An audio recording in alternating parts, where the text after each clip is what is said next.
Okay, good morning, everyone.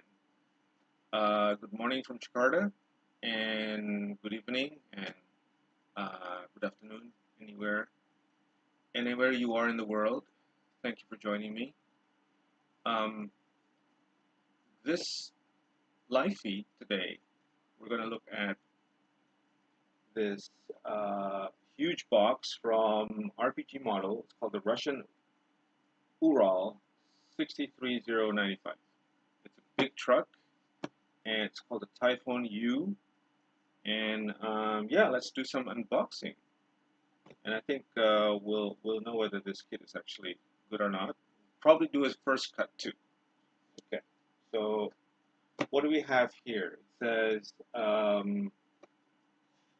Russian. Yeah, it's from RPG model. It has six-wheel independent active suspension, transmission gearbox complete with a large PE set. We'll see that. Rear view decals. I've seen that before, and transparent part covers. That's fine. The rear view mirror decals. Yeah, I've seen that. I've done one of their work. It's called also a Typhoon.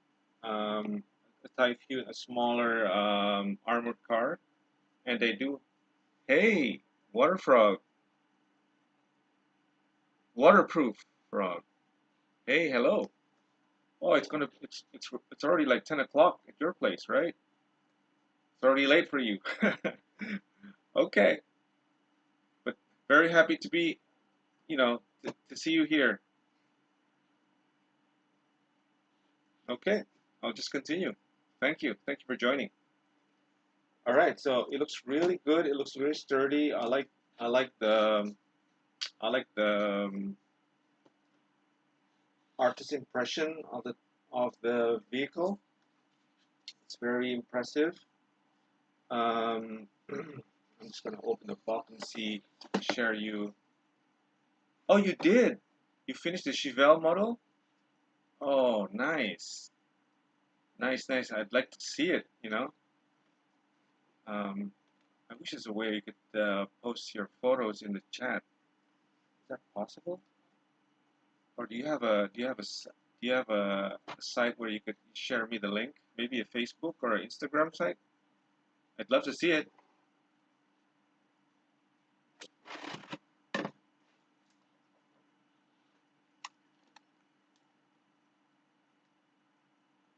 Okay, so this is one of the panels. Oh, nice. Yeah, yeah. All right. Post it and I'll post that and then I'll look it up I'll look it up at your site. All right. So this is kind of like the side panel of the box, and it shows like a complete model. And it has some interior, very nice. I can see some seatings. I think this here shows some sort of all the areas where they have PEs. It's not much, I think. You have these guard for the bottom part. This one too in the back. I think it's related to the mud guards too. Here, some other PE bits and pieces.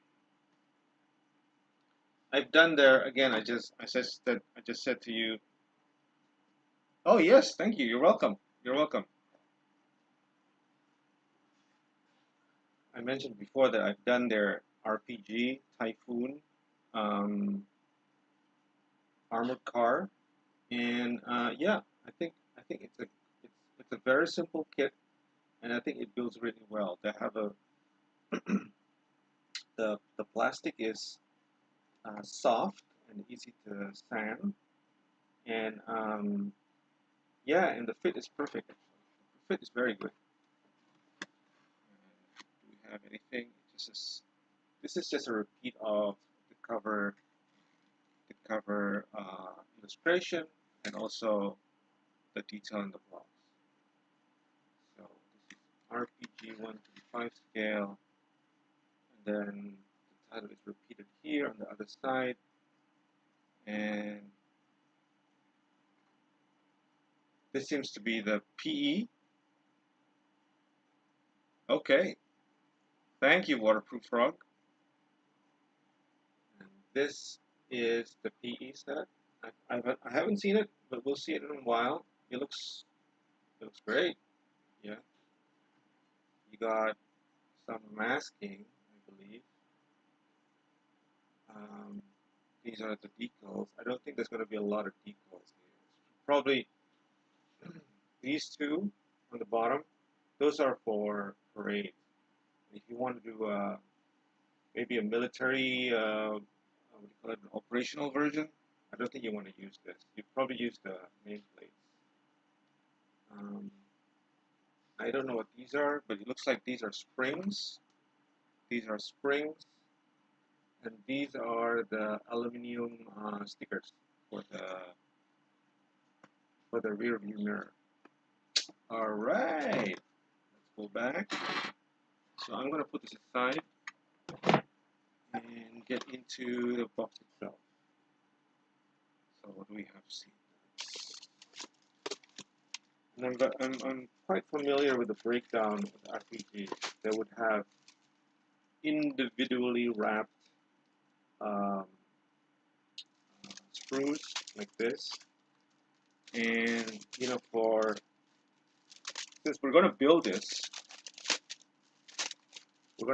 might as well just take it out and give you a good look into some of the details. Maybe it's better if I cover this. Okay, let me go like this first. Let's go through this screws. We have one. We have three in this one. So we have 1, 4, 5. It seems to be this is the body, the bonnet, and everything like that. The bigger piece. So 5, 6. We'll go through the screw trees one by one. Okay, I'm just going to go through this really fast. I'm trying to fix my gloves. Okay, these are the clear parts.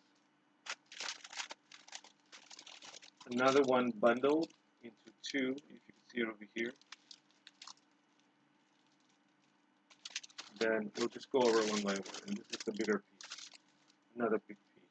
It gives you that. So we have total like 1, 2, 3, 6, 6, 8. 8 screws. Okay. Just gonna get the box out. And then this is supposed to be the PE and everything else. Alright. Look at that. There's some discoloring on the PE. Can you see that? See? It's a darker color there. But, you know, it's not going to impact on anything, the color. It just doesn't look nice, but it's probably the production process somehow. I wouldn't be worried. See, I guess these are the springs. These are the springs. There you go. See that? Okay, I'll take them out one by one for you. And I forgot to mention we have rubber tires. Now I know how you feel about rubber tires. Some of you don't like it. Some of you say, yeah, whatever. That's reasonable.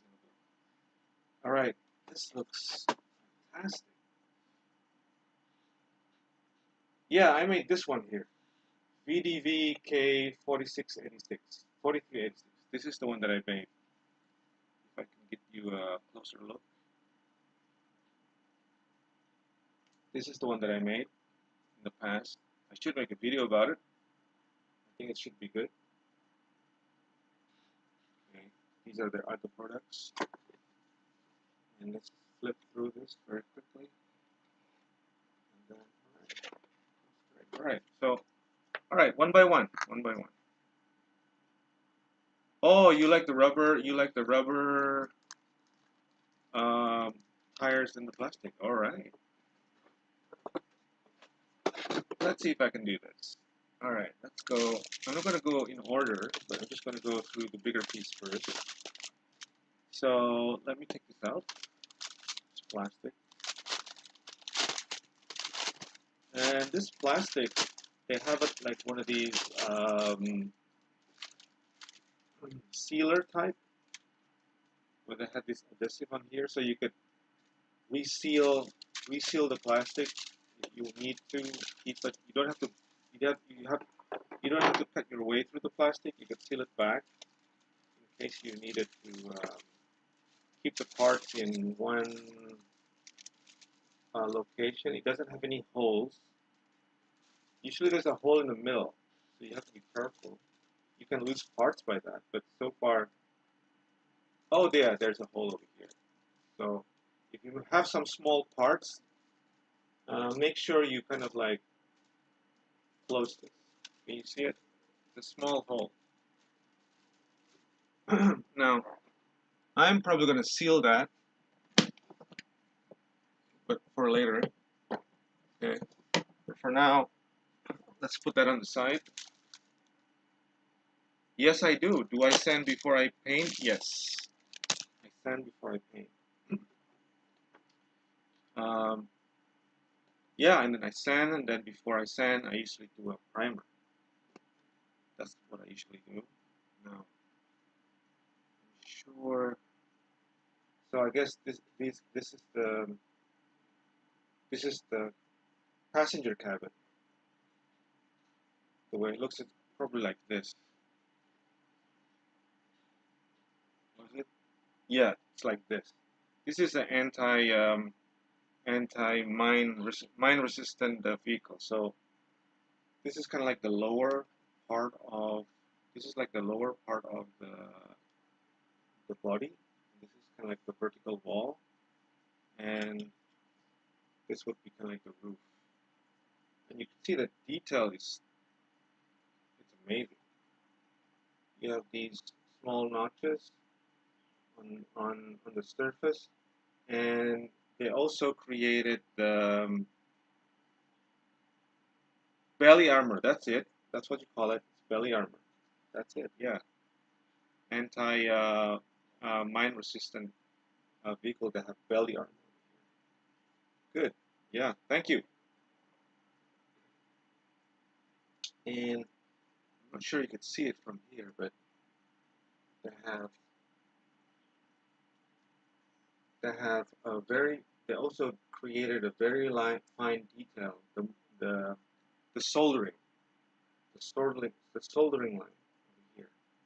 So the detail is very nice. And there's more to it. So they captured it very nice. And then here is probably the rear door. And they have notches clearly seen here. Yeah, the bolts and the windows. This is probably, I guess, this way here. This is probably right. Yeah, belly armor. Yeah, that's close enough. Close enough. Very nice. Close enough. And this seems to be like maybe this way. But okay, could be.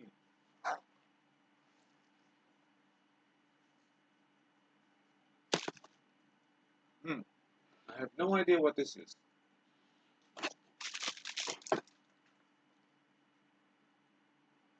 I don't see the instruction. I'll find out. I couldn't see it. But anyway, it could be. Yeah. No, I have no clue for this one. I'll have to look at the instruction sheet. Okay. What else do I have? We have. Let's go for the smaller one.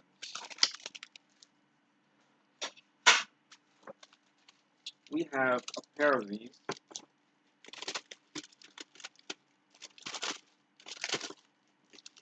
Oh, okay. Let's see what it is. So, okay, these are the fenders, in the rear fenders. It's supposed to have like 2 wheels. Yeah, it could be door frames. You know what? That's true. Yeah, it looks like door frames. Yeah, it is. It is. It is. It's a door frame. It's actually the front cabin.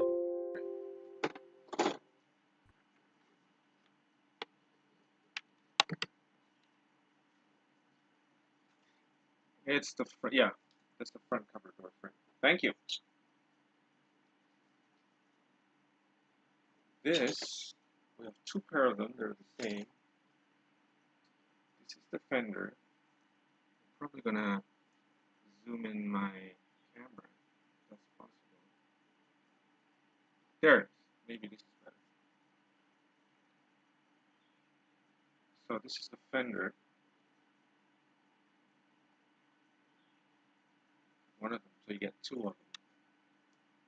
Fuel tanks. And then you have the the seating, part of the seating. It's for the backrest of the seat. One over here and one over here. And the other ones, like the other small ones over here, I think they're connected to maybe the engine parts. You can see some of the engine parts here. This is an all-wheel drive, so it must have been it's part of the bottom part. Yeah, so we have 2 of these, which is very nice. This is the other one, also the same, very identical. Okay. And then we go to this one here. This is the first one that we saw. And it seems like this is the engine. These are the engine blocks, radiators. I think this is part of the exhaust system. These are the cooling fans. I'll give you a look. And this could be the transmission, things like that. An extra fan. This is probably the oil container under the oil pan, I think they call it the oil pan. And this is like the top gasket, I think. Is that how you see it? So this part is, a lot of them is related to the engine. You can see the details, and I think this one is connecting the front tire to the rear tires. And I don't know what they call. So we have several of them. One over here. So it looks very detailed, and I think I've done a lot of oil pan. Yeah, okay. Thank you. I've done several models where you have to have an engine inside, and I think this one can definitely be weathered, detailed, painted, and put some extra wiring and plumbing. But of course, I need some reference photos to do that.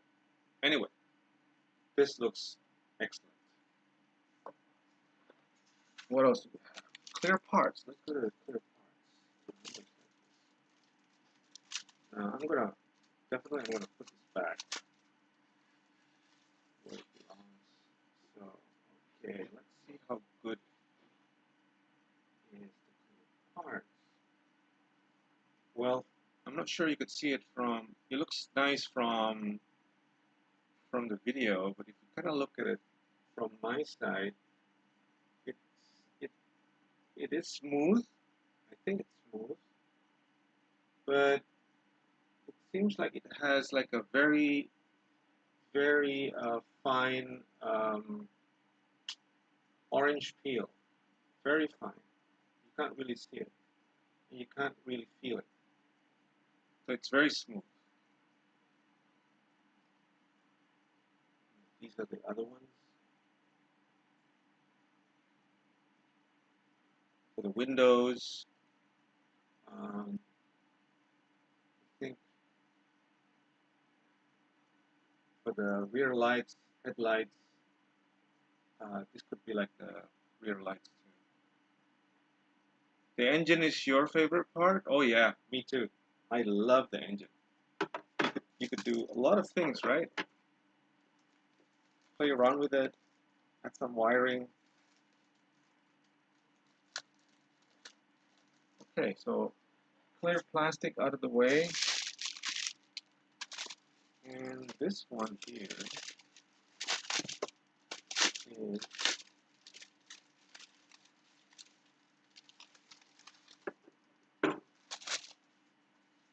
I think it relates to the wheels. Yeah, because there's like 3 copies of them. You get 3 of them. So I'm gonna put them aside. Just focus on one. What do we say? Yeah. We have the tire rims. Is that what they call it? Tire hub. These 2. So you have 2 of them. So you have a 6-wheeler, right? So you have 6 of them, 2 on each one of them. So you have 6. And then you have the seating for the passengers. I don't know, I haven't counted how many. But we have 5 over here. That makes it 15. And I'm sure some of them are not going to be used. So these are the seatings. This is the frame for the back support.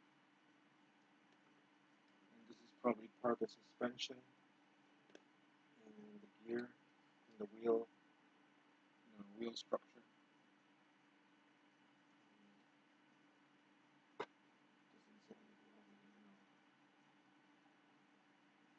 One thing that I noticed on RPG models that they have excessive, I don't know what these are called.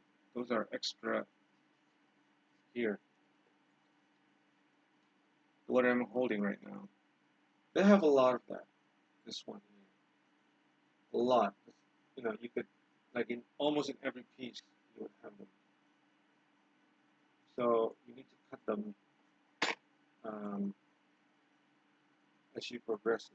It's always like that with RPGs.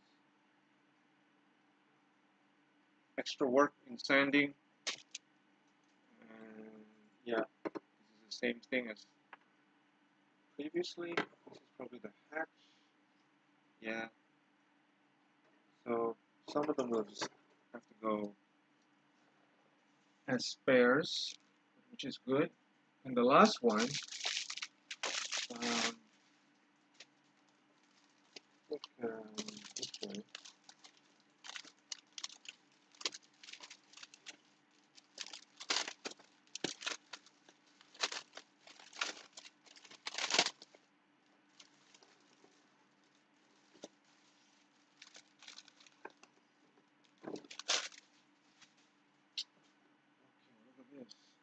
This is the chassis,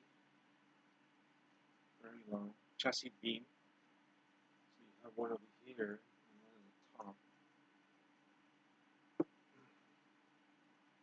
And this seems to be the compartment for the driver and co-driver. And this would be the top of it. Engine grill, engine cover, the the part of the bonnet or the what is it? Engine cover, I think. Engine cover, bonnet, I think that's what they call it. The hood. Yeah, I think it's part of the hood. This one too. And this is kind of like the dash. Pretty huge dash. And these are the frame for the windshield. This is seems like the front bumper, and this is the winch. This is the winch. I think. Yeah. So pretty awesome. Okay, what about this one? Here. This one's supposed to be special. One, two, three, four, five, six.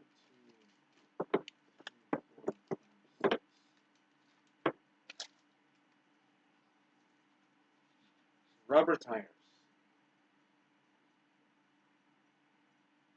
Michelin. So it's very rubbery, but it's sturdy enough. Okay. There's a print mark over here. I think it's the molding mark, and it just runs all the way through the whole thread, the tire threads, all the way here. But you can sand it, you could easily sand this, and it looks really nice. The detailing, it has some like numbers in it. It says Michelin. It has the word X, and then some other writing on it. 1600 R20. That's what it is. And I don't know which one should be facing. Which one is facing upwards and which one is facing inwards? Anyway, I'll find that out. But we have 1, 2, 3, 4, 5, 6. Which is good. I like it. Yeah, it's good, right? Cool. So I love wheels, plastic, resin, or rubber. They're all good, and I like to weather them, and they're just fun to do. So that's the wheels. I'm going to put them back. They can get easily lost.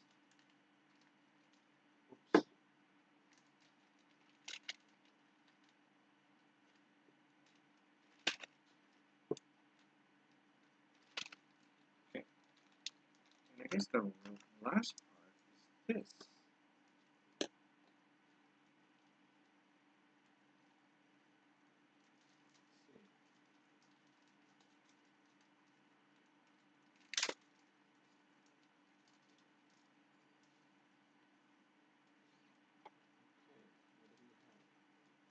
Let's go one by one.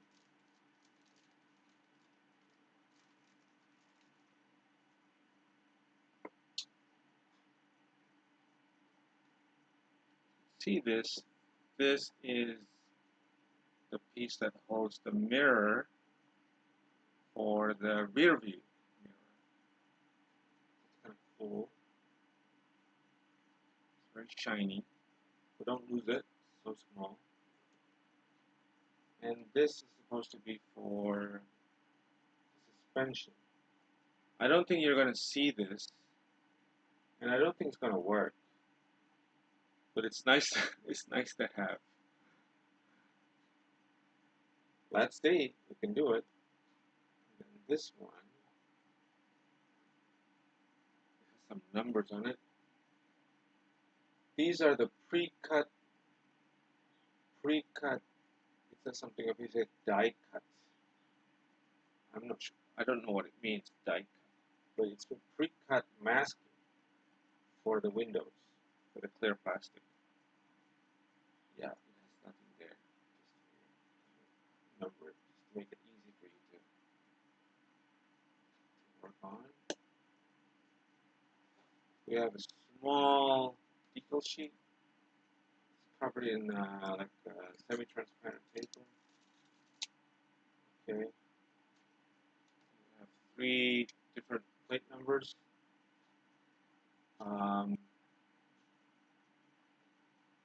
The dash, and maybe this is a spare, and this is kind of like the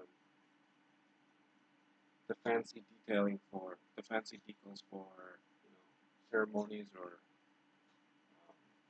I don't know, parades. Okay. So I'm gonna put this back, all of this pieces back.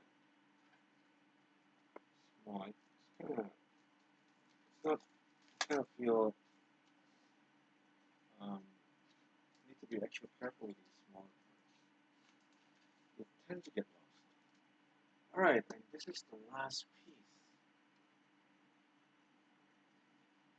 So okay, so the PE. I'm not sure whether this is the best way to share this with you. Okay, maybe I have to show this in an angle. There it is. Can you see it? Yeah, it's a big set. Let me measure it. I think I have a ruler here. This is like 10.5 centimeters. 10.5 centimeters by 8.5 centimeters. Almost 9. So 10.5 to almost 9. The PE fret.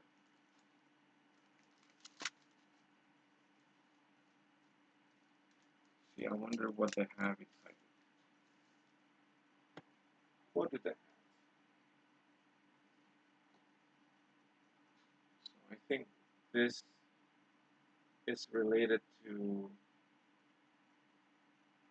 the protection for the engine block, the underside of the car at the front, just below the mud guard. Usually they have this in newer cars or newer trucks. These are definitely the mud guards. This, it could be, oh yeah. So it's probably this panel is for the cabin. When you go out for the driver and co-driver.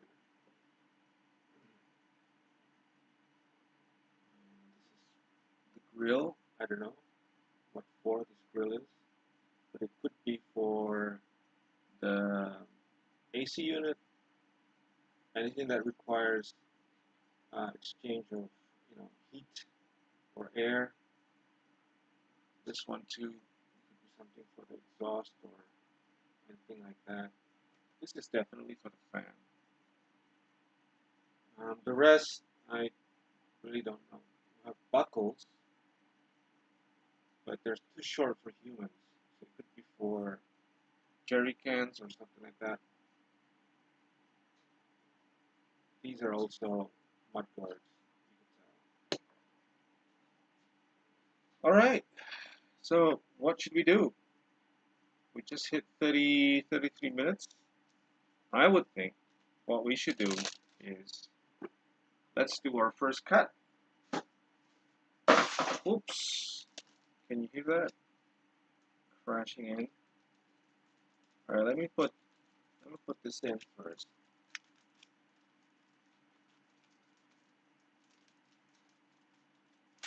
Okay.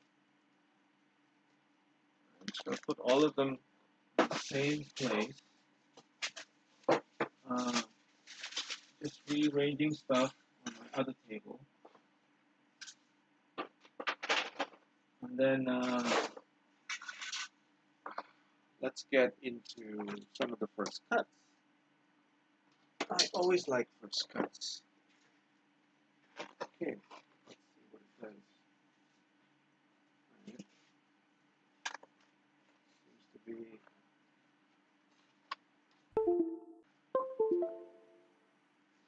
oops, I lost the signal.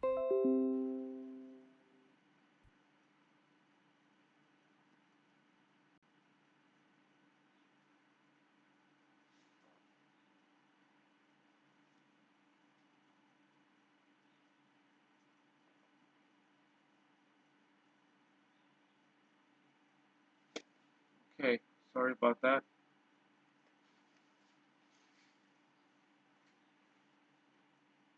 Oh, that's nice. So you just open another kit that you haven't built? Yeah. It's always nice to open a box, right? It's always nice, seeing all the parts untouched. Yeah, it's always fun. So I guess this is the map.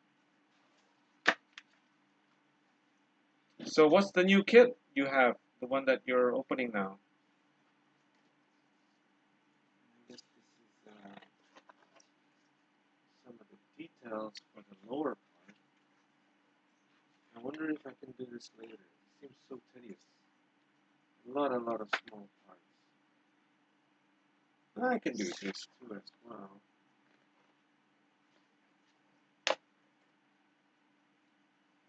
I wonder if I can just skip all this and do something fun. You don't have to follow the instruction sheet. I'm just wondering.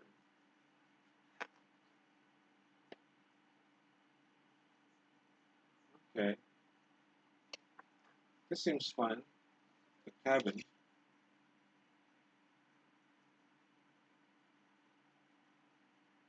A Nova. Oh, another car. Yeah. Okay. It's a okay. So it has relation with the other model that you had. It's called I think it's called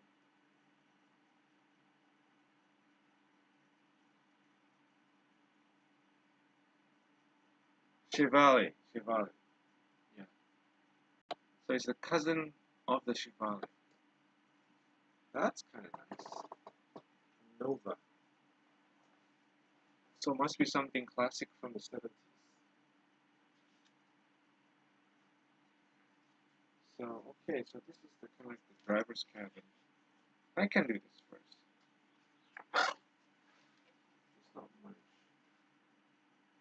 Yeah.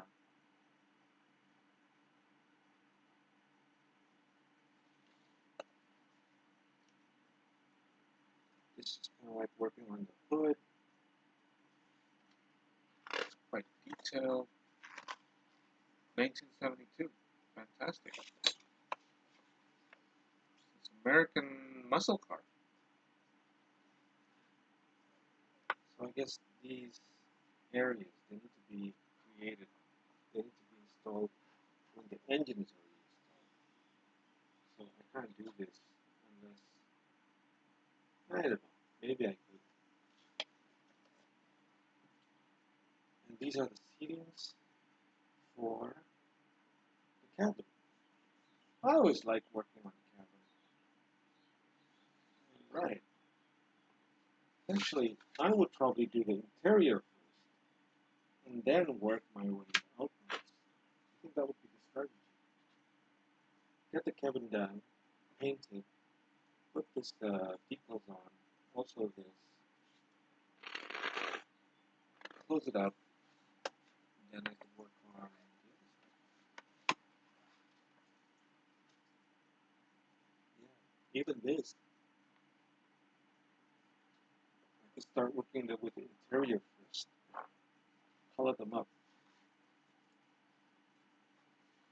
and also preparing the doors, the glasses, the windows, the plastic. I would probably leave the details out. They get easily knocked out.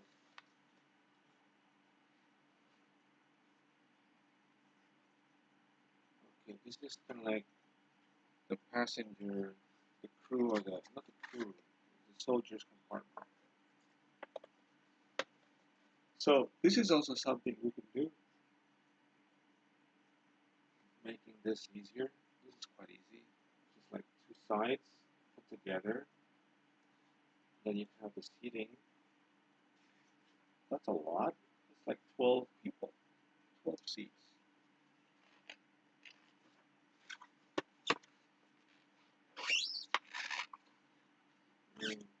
And then that's it. Then you close it with the back end over here.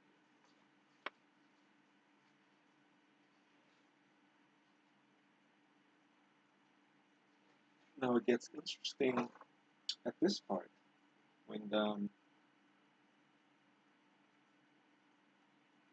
And there's the back door, and then somehow I have no idea why they have these olios here on the bottom. Is it so that they can open it, the whole thing? Yeah, I think that's it. So either you could open, I guess the idea is that either you can open the door here, like the smaller door, or like the whole plate that can go downwards. You can see over here the plate.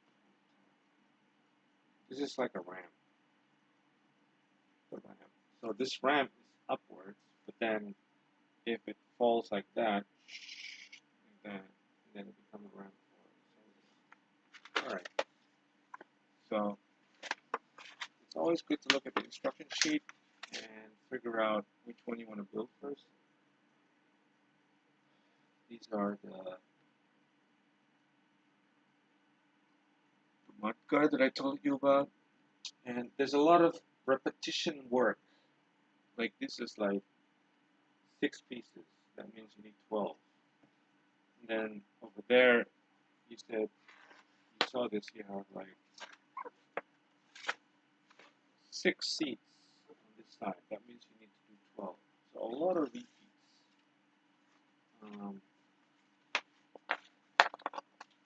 Yeah, and also here with the 6 wheels. These are the mud guards. Of course, these are PEs.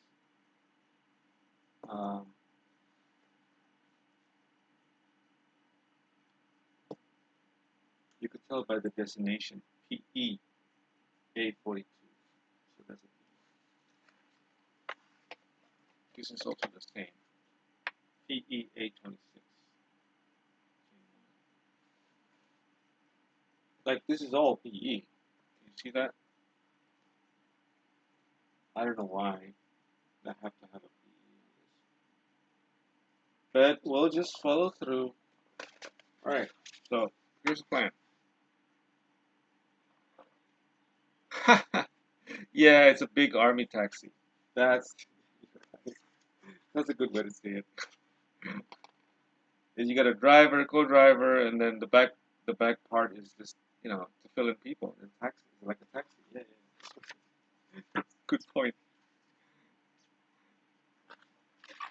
All right, let's go and work for the cabin.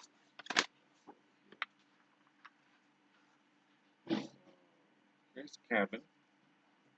I need 3 parts, 1, 2, and 3. And I think I know where they are. Should be one of these. Oopsie. Did I do something? Okay, no. So I have this piece. This is the cabin. On the side.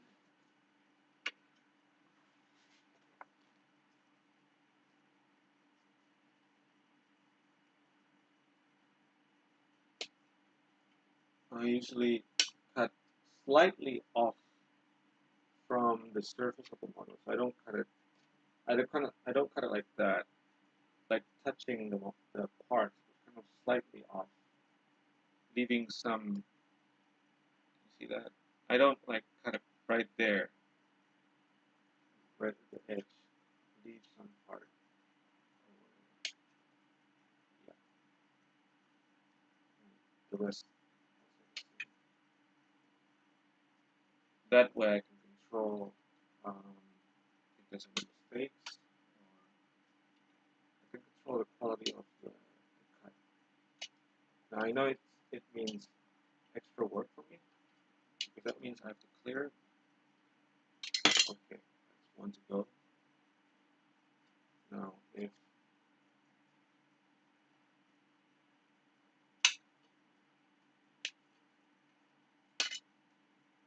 this is too short, like this one here, I'm just going to cut it over here. There you go.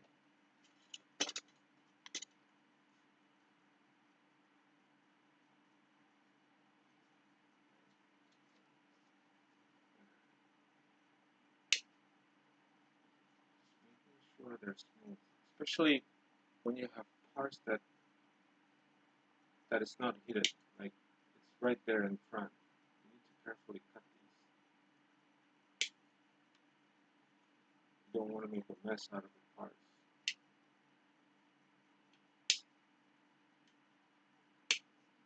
Take your time with cutting. Alright, this needs to be sanded. But so far, okay, I'll deal with that later.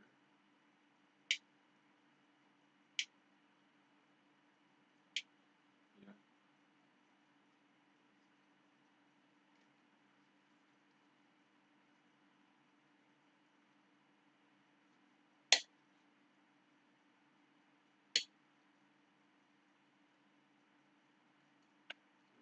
Push it.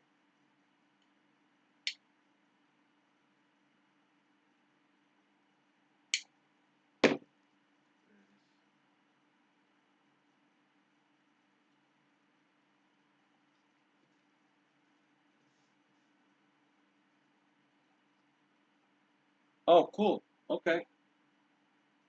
Going away somewhere? Okay. No worries.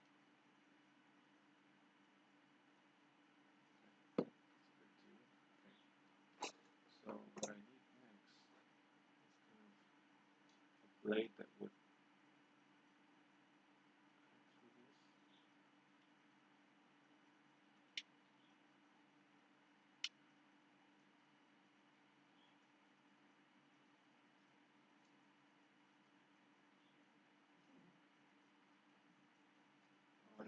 I need to stick with that.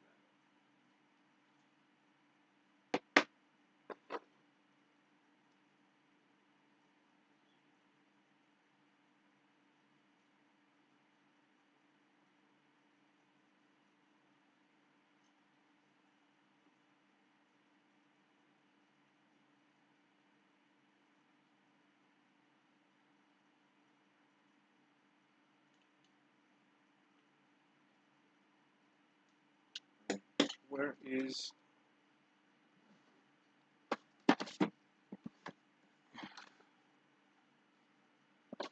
Okay, I have it here.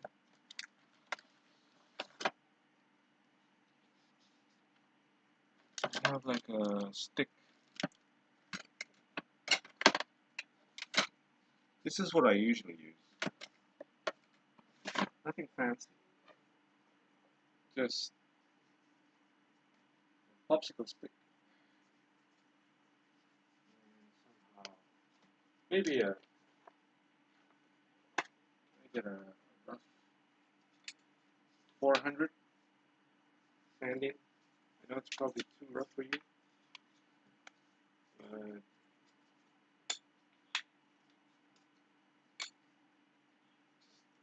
cut a piece of it.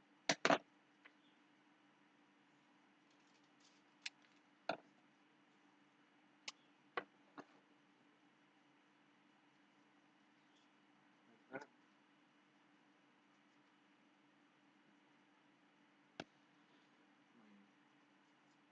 Pail of water.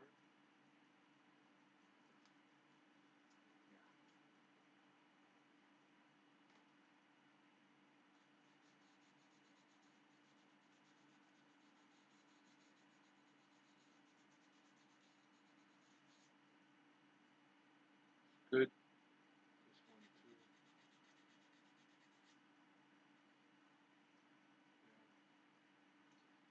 Yeah. I think I saw some part. Here it is. It's like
So the detail is really nice. I like it.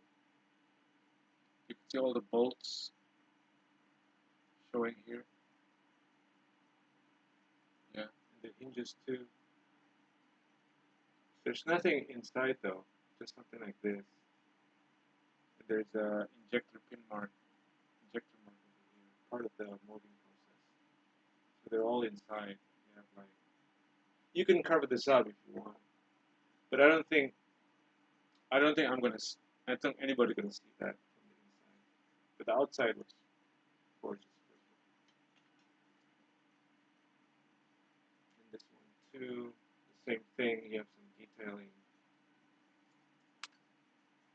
Just want to make sure that this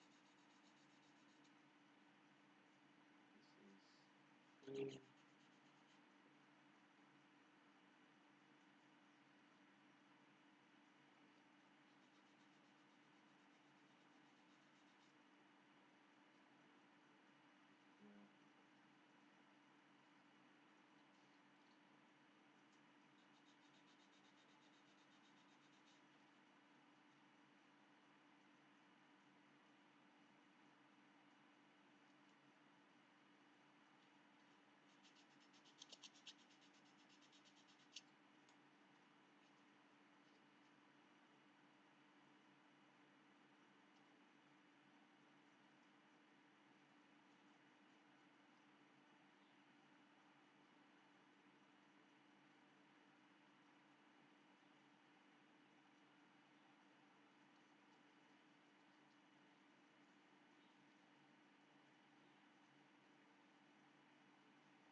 This is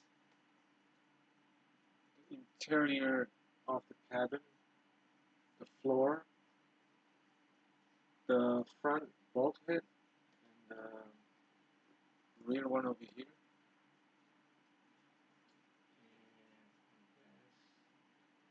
I need to clean something up.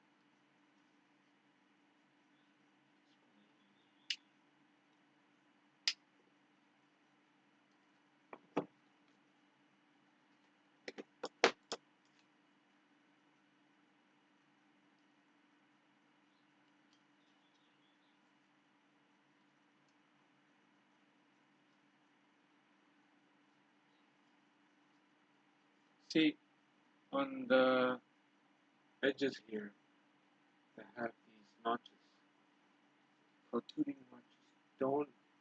Don't sand them. They're for the door, for the side walls. Okay, you can see here you have a lot of extruding plastic. This is part of the molding process, so you need to take that out.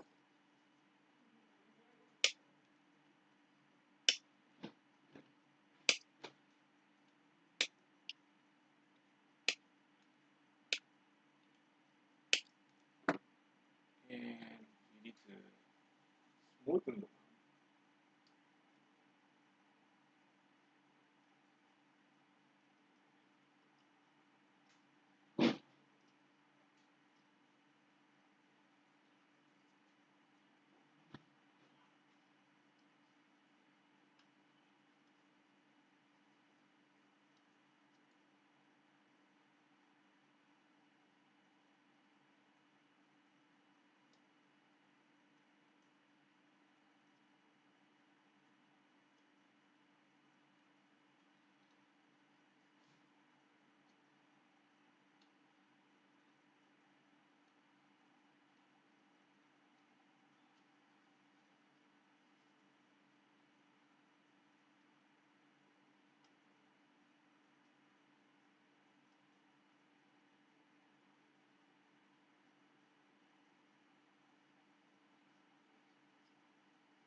Good?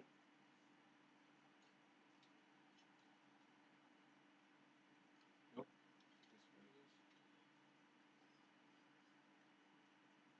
Oh, this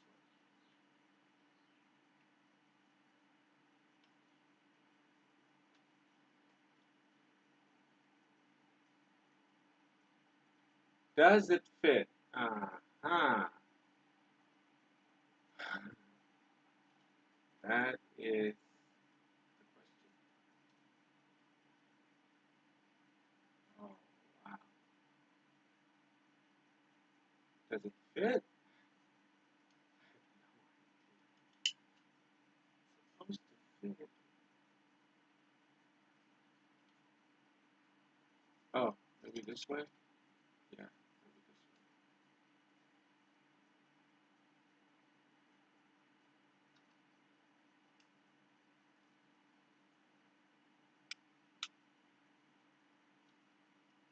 Where's this tiny gap over here? See, it doesn't really fit. As I thought, as I thought.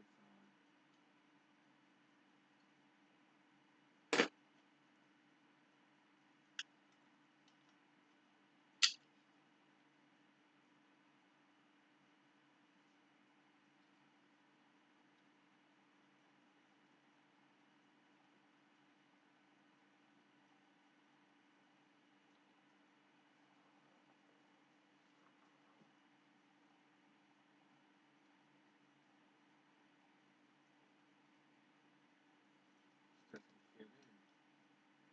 It has to fit, but it's not fitting in.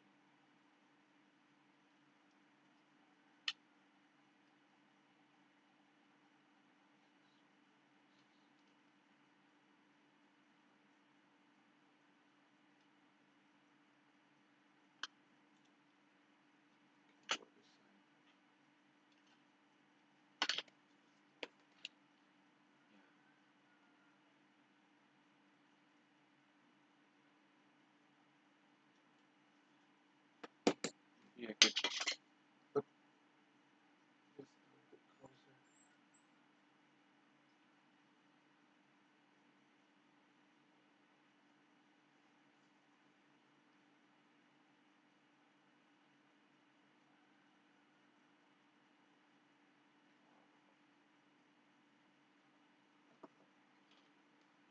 Maybe this is better. All right, let's see, let's see.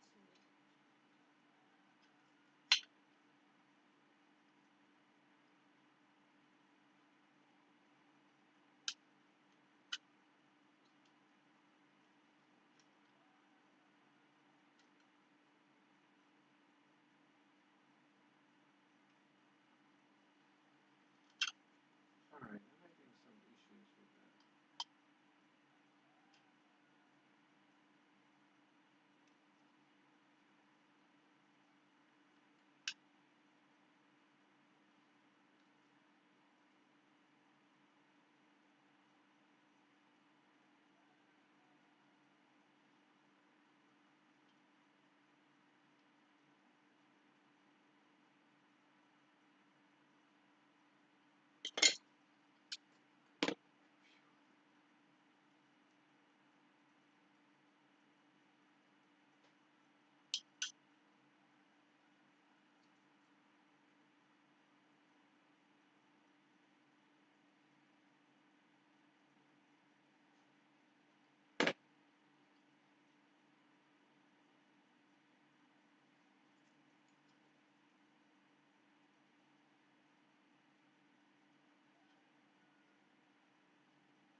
All right,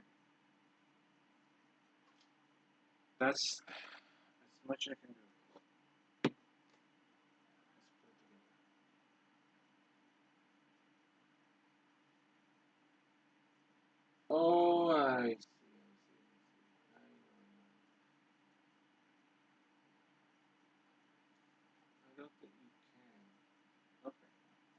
That's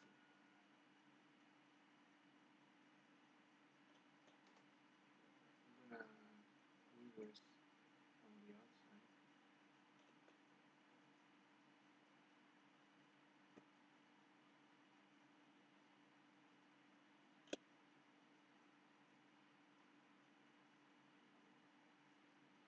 Yes, these are front seats.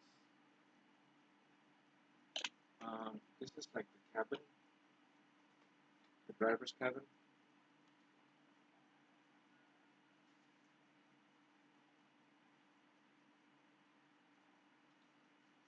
And I'm sure that I need to paint this first before I put in the seats. And I'm very sure that um, I need to have the beam over here first, running through here, before I close it. See, if I do it now, then you can't get the beam inside. So I can't install this currently. So I guess I need to make the beam. Oh, right. It's a tedious task. Right, I'm just gonna leave it here for a minute. Oh well. Just need to close this.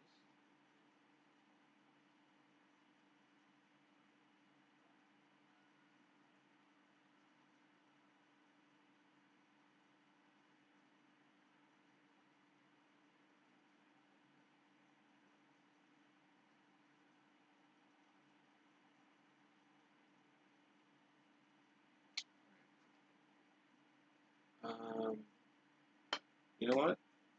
Maybe we could skip this and work on some other stuff.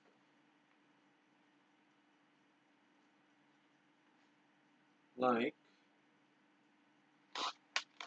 where's the back panel for the back panel for the? You don't have a back panel? Oh yeah, yeah, they have a back panel, but then you have to close the. Oh well, you have to close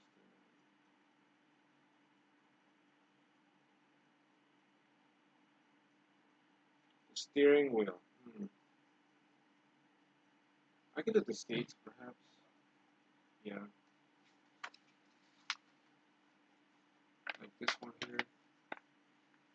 Look at the seats. D26. Then you have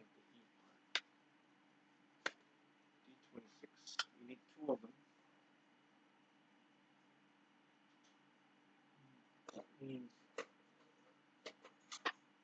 this is probably D. Is this D? Yeah, this is D. You know what? Before I move on, let me do this. I always do this to my kids. I put a label.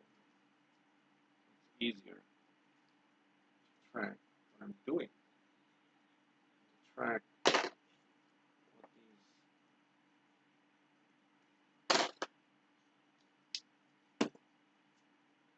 Do you do these too? So you put some sticky labels on them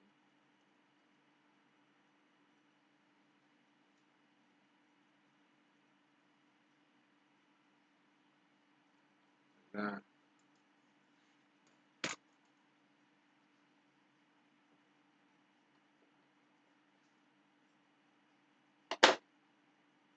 I'm using I think electrical wire, electrical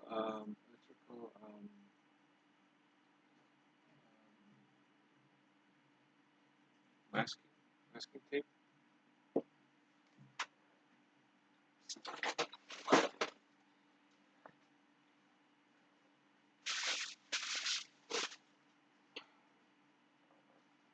Putting them both inside.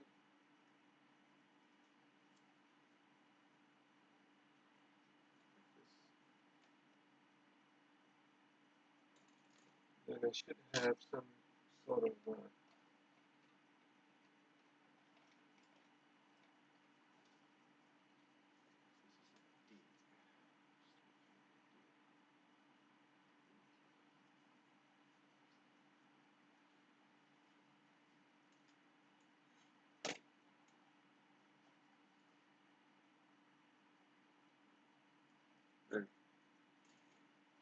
makes my life a little bit easier.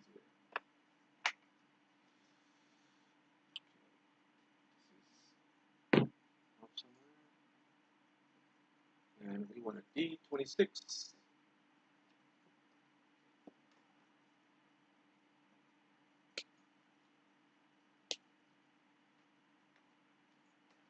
Then sitting here, D26. That was the back support.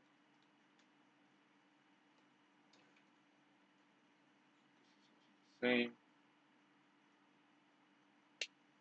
Two seats, co-pilot, co-driver, driver, and co-driver. And I think there's one more that tells you something E. Here, I'll show you. E4 and E1. E4 and E1. E4, where is E?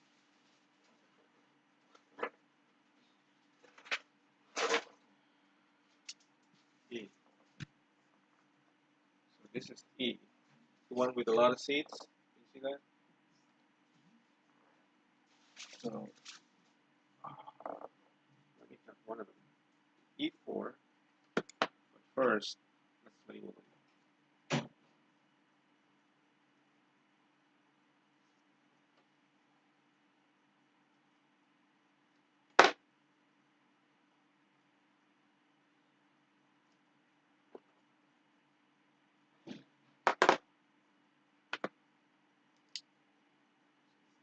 E.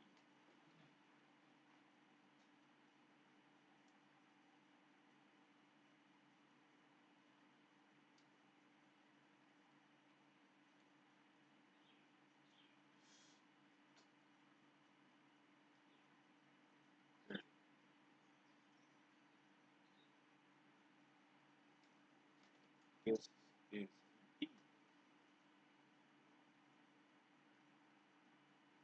Hi, Pete. You've never seen an RPG kit? Oh, okay. That's good. So this is the first for you? Fantastic. Yeah, I think it's a new brand. I've done, if you look at my videos, I've done one of them, I think. It's called the RPG. I did a small video about putting the clear plastic windows. But I should have a featured video about it. It's an actually nice kit.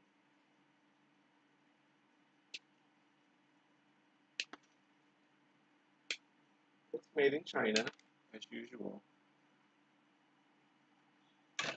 But I think these are the better ones. Compared to Trumpeter, oh yeah, the amount of cleaning in Trumpeter kits is just amazing. Anyway, so we have two seats here. So the front cabin has 3 seats. These ones will go on here and here. And the one with the frame, that goes in the middle, like that.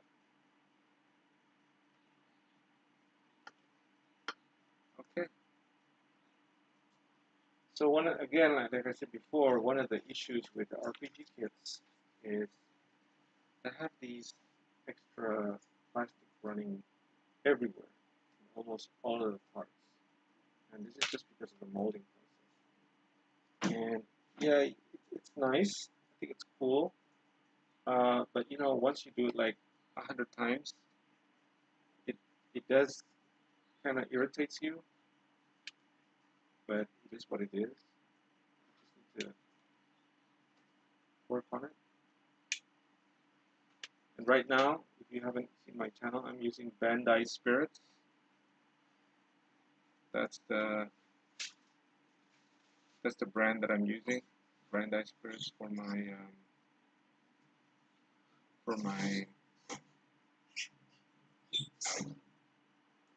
cutter.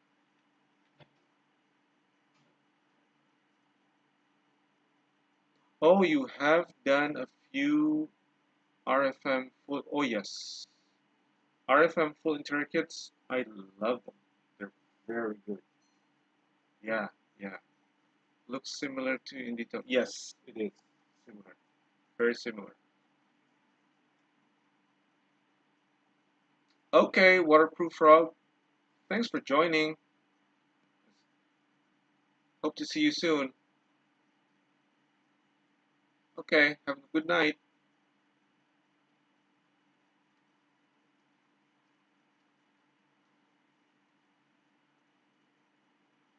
No, I agree, Pete. The RFM looks, and this one is very similar in detail. They have PEs. Sometimes they come with resin soldiers, resin parts.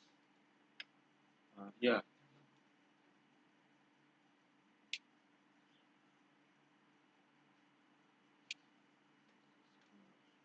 clean this up.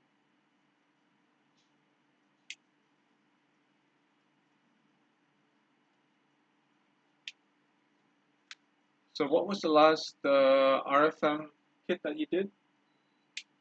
Was it a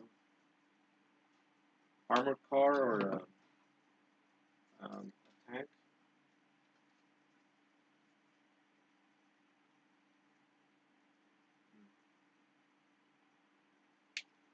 Oops! Ouch! That's not good. Look at that. I wasn't very careful with that. Oh gosh! Look at this. Look at this. This is like super annoying. Alright, can I put this back? Usually I could. It's not too much. Yeah, I think I could.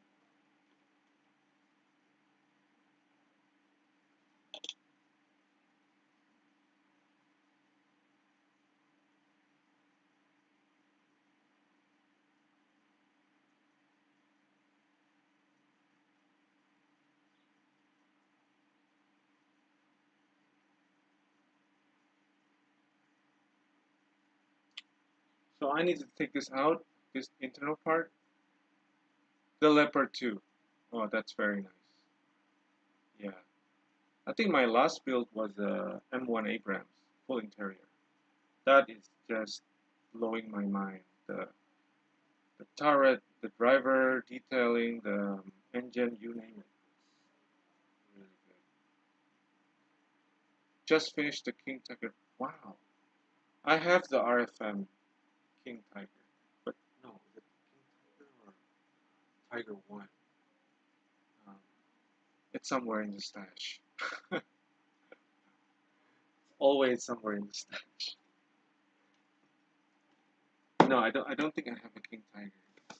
But that must be super psyched, you know. I need to find a cutter.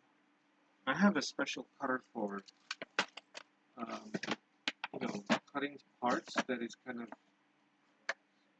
very inward looking, like that. Just scrounging through my collection of photo-etch cutters. Yeah, that's what they call it, photo-etch cutters. Here, I found it.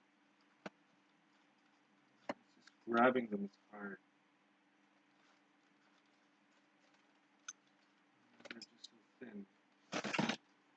Have you seen this one before?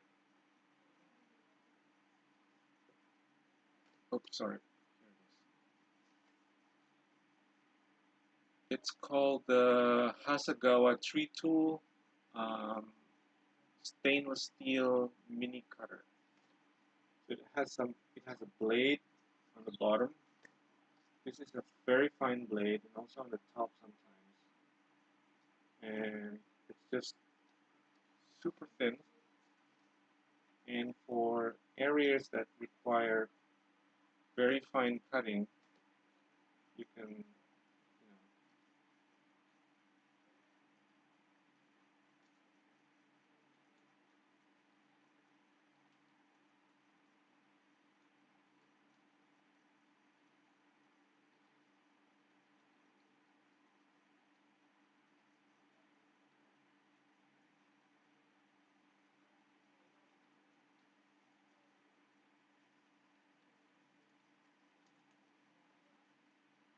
One gone, the other one, the second one.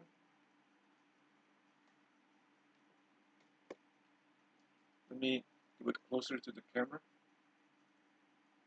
So one of these three tool set, you get like, I don't know, 6 to 10, I think, blades, different type of blades.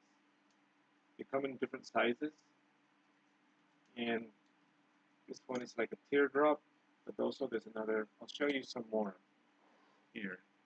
Give you get a sense of what they have.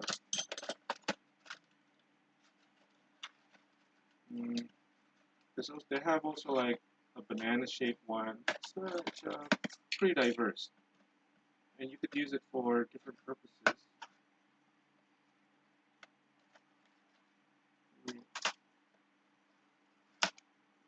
Show you another one.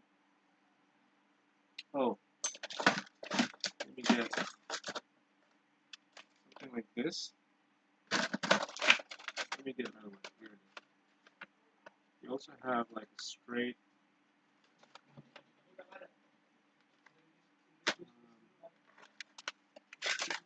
They're just so thin, and sometimes it's just difficult to grab. So this is another type of blade. This one is a bigger one. Also from Hasegawa tree tool. So the marking is only on one side. I've had this for almost like 20 years. Yeah, they're very useful. I've been using this on so many of my kids, especially cutting down really plastic that's just almost impossible to do using the regular cutter. And then this one, I have actually two versions. This one is another, something like a tree tool, but a copy. It's called tuner model.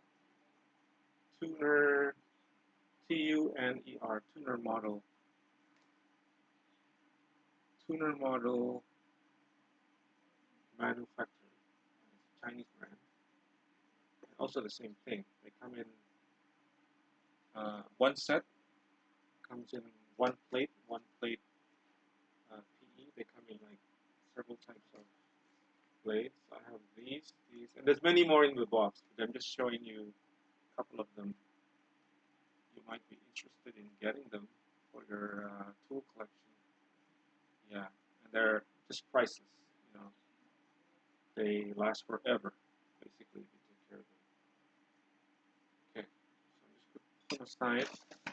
Come back to my seat and finish off.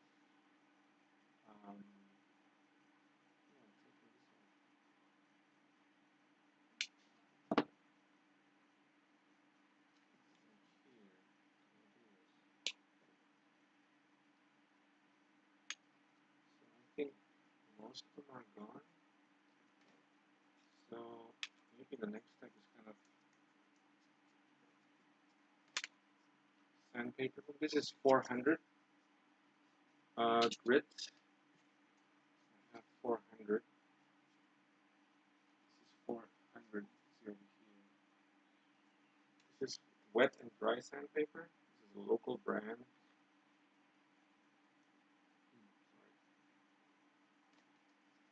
Basically, I'm just putting on a popsicle stick. Keep easy to go.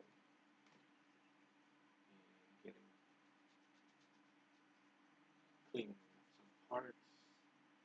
You can see there's a molding line running here. So we need to take that out too. But meantime, let's focus on these.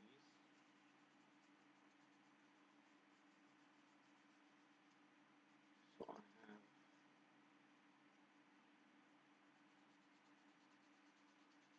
three to-do lists.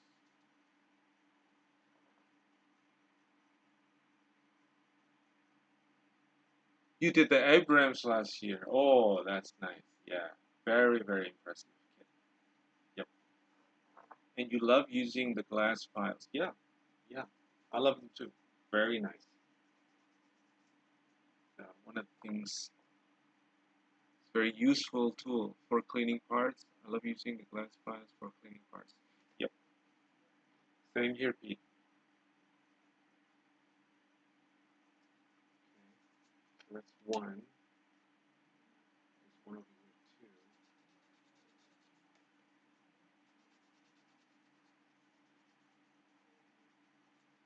It's funny how, different countries, they would say different things, but you're basically talking about the same thing. Like in my country, in Indonesia, they call it sandpaper. But then, Pete, you just mentioned to me they call it glass files. Yeah, that's new to me too. Thank you.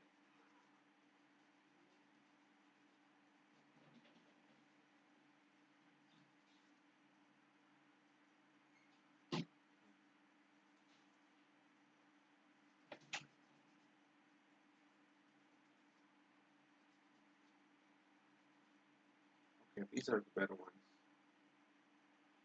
Okay, these are good. These are, okay, that looks, can you see this? That is the molding line. Ooh, nasty, huh? Need a little bit of cleaning. But just to make things faster, I would probably use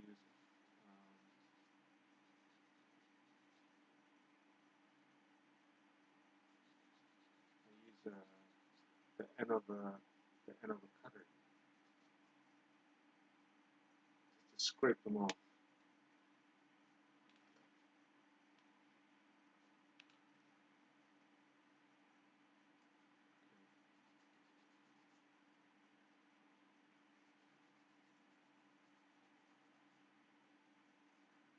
Near Toronto, Canada. Wow, that is on the east side, the west side, the west of Canada. Toronto is the opposite of Washington State. Is that it? I hope my geography is good.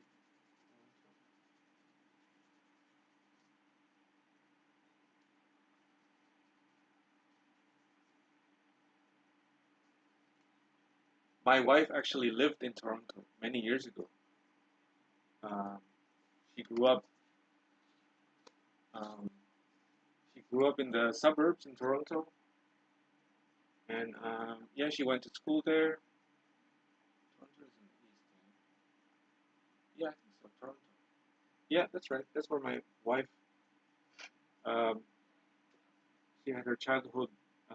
She grew up over there. It's nice to know. Just scraping this. Just to make it fast.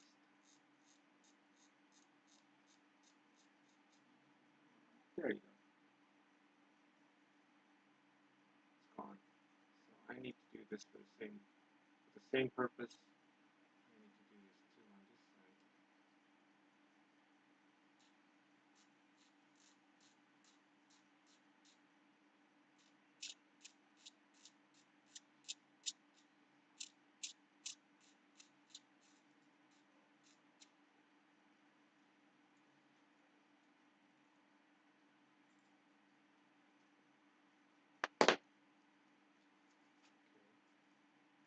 I'm probably going to use this one. This is like a 600 or 800.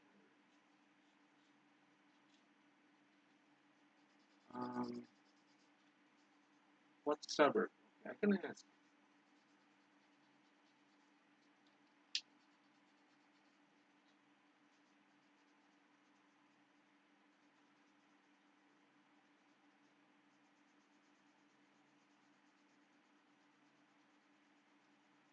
Yeah, I think she lived there in.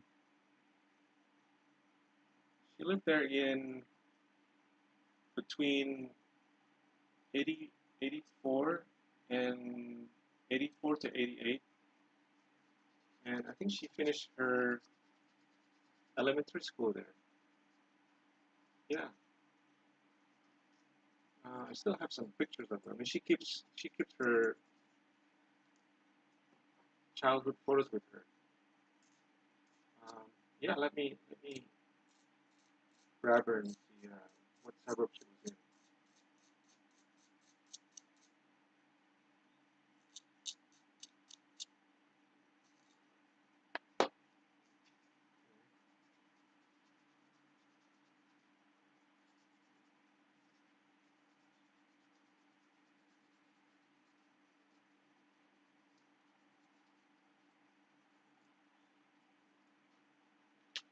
Wait a second.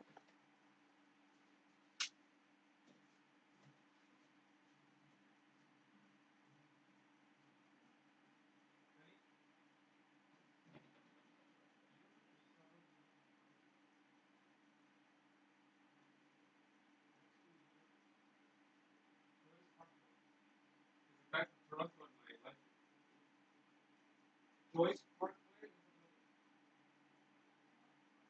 North York.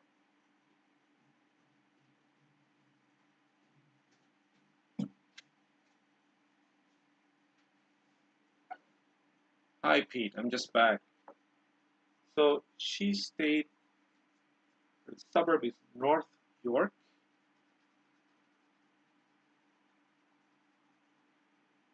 Is it still there? The suburb?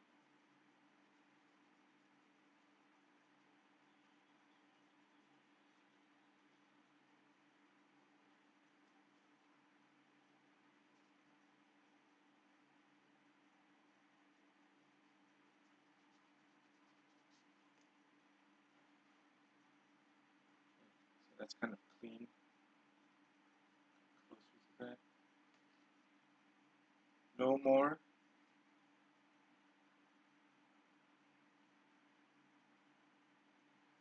Oh, okay. North York.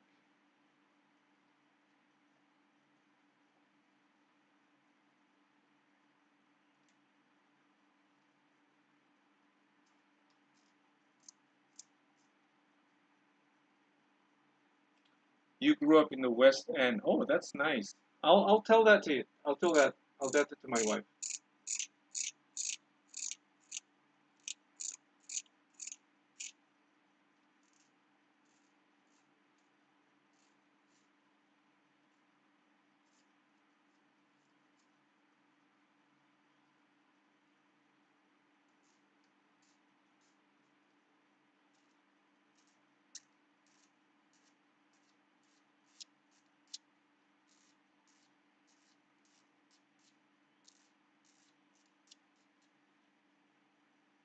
So this is the scalpel that I'm using, number 10 blade. It has a curvy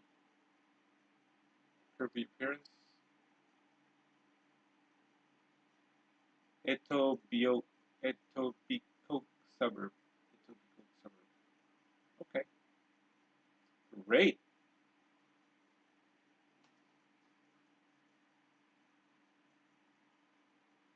No kidding. The Tacom version. I've never done that before. The Tacom. I've done Tacoms, but not the Typhoon part. First Tacom kit. Oh yeah. I've done a couple of Tacom kits. They're very nice detailing. Nice.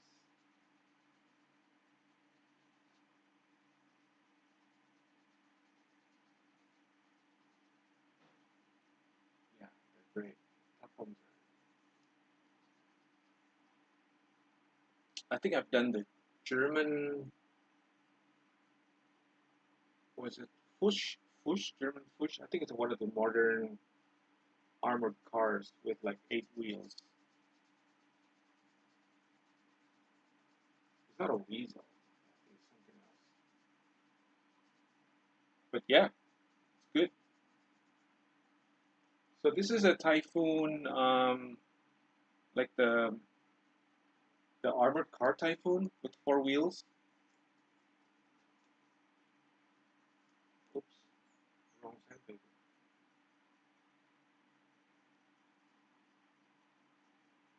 You don't like it so much. Ah, yeah,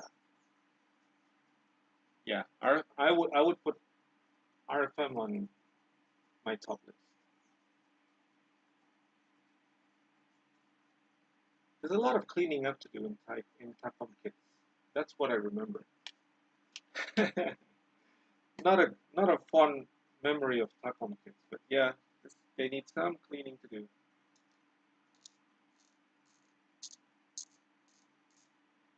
This is what I usually do, especially when there's lots of. I just scrape them. That's just kind of like easier to get rid of the seam lines, the molding lines, and then I would then, yes, true, sprue grate. Yeah, sprue gates. Yes, I remember. I agree with that. Sprue gates. It's kind of big. Lots of cleaning at that time. Yep. I thought I was the only one who's complaining about the sprue gates.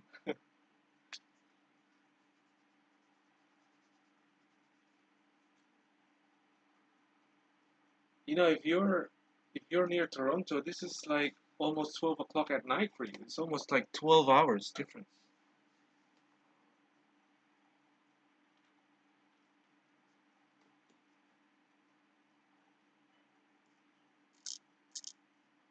This should be like Friday night, I think, for you. You know, it's almost 12 o'clock, midnight. I'm here on Saturday noon at 11. So I'm ahead of you by 12 hours, I think. 12 or 11 hours. It's true. Yeah.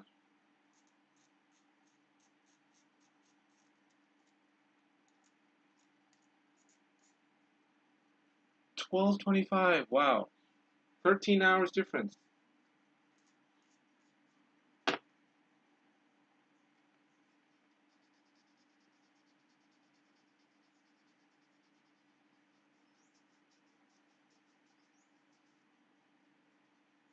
What's the weather like there right now? This is August, September. It's supposed to be getting into autumn. Isn't it? It's chilling down, I think. Right? Should be.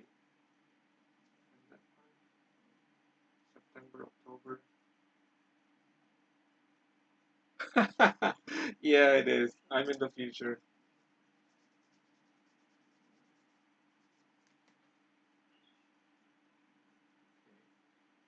So I've done all of this thing. Maybe it's time to have some of these. Ah,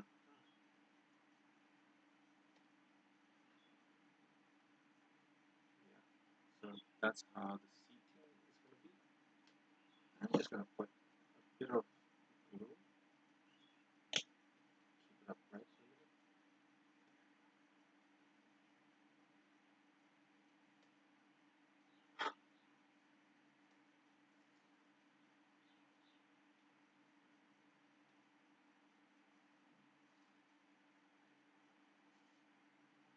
Still 27 degrees.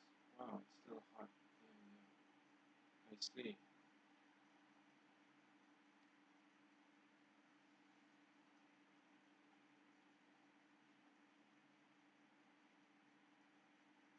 We'll start getting cooler in the next few. Oh, okay. That's nice. Looking forward to that, I guess. 27, yeah, it's pretty hot.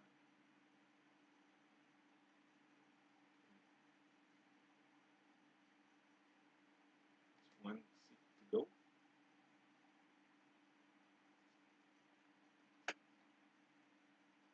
The other one, too. Same way. Add a little bit here so it doesn't fall off. And then place it.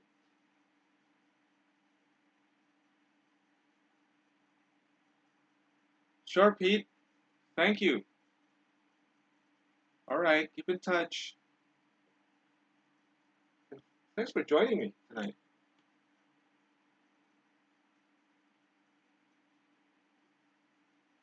Take care, Pete. Nice talking to you.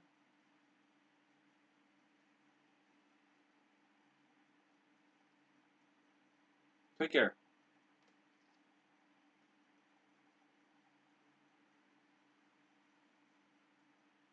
All right. So,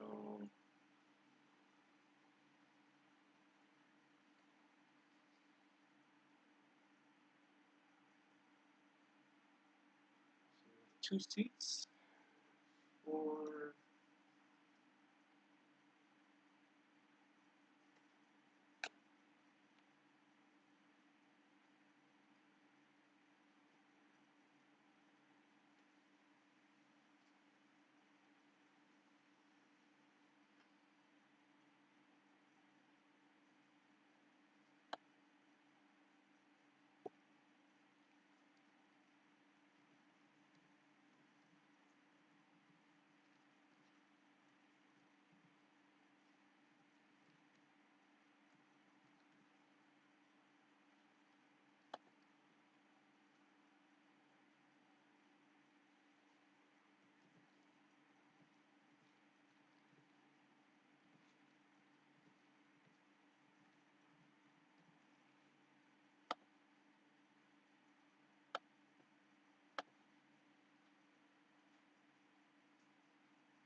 where is it? Oh no, I lost the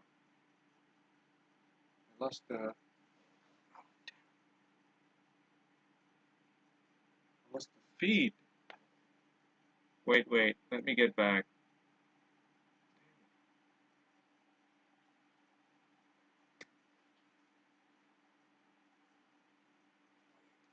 I gotta take this camera off. Yeah, it's a clumsy thing to do. Okay, should be back on track.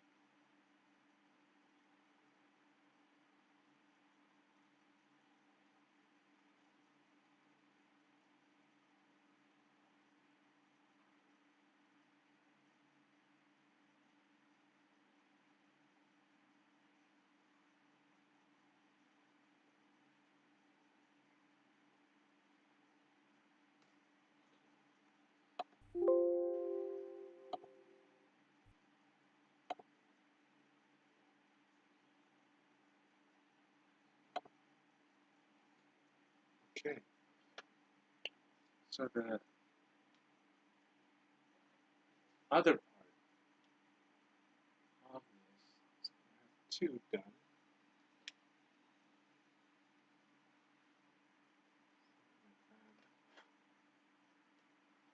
See this? This is how it's gonna be.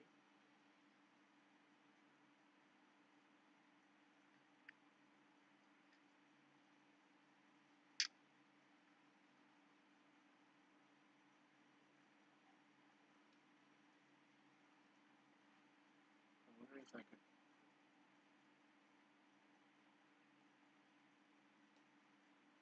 I wonder what's the quality like if I go like this. Yeah, so something like that. Let's probably have to go back a bit. Okay, try this one instead. Okay. So we have the last piece of. Okay, I'm just gonna put the seats over here. If anybody wants to look at it, and you have any questions about it. And we have this thing. It should be a lot of cleaning up to do. Fortunately, if you look at it. So again, scraping with my scalper.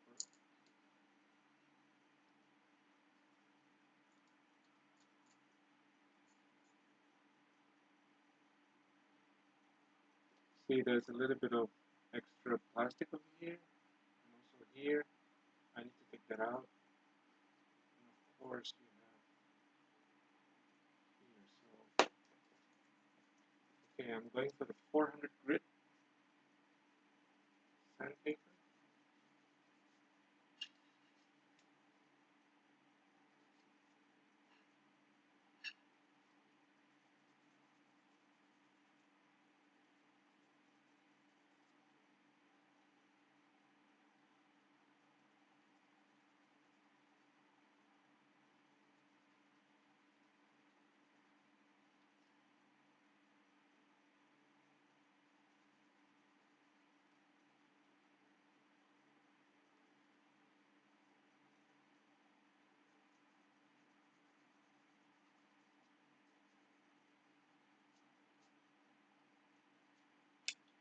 So the inner part, I need to clean that out.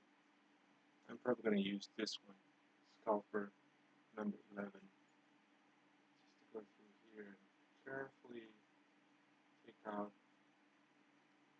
the excess plastic. You can see it.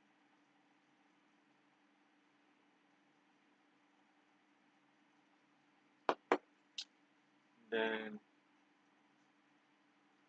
just go through here.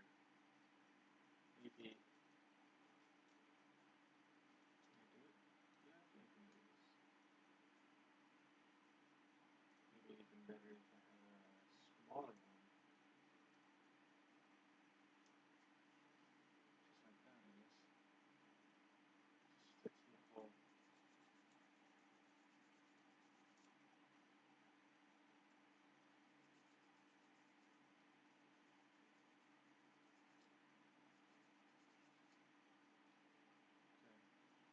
Now for this piece.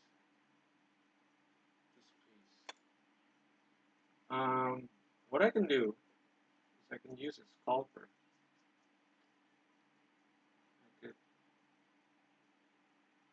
thrust this inwards like that. You see it? You thrust this inwards, and then you make a cut over here.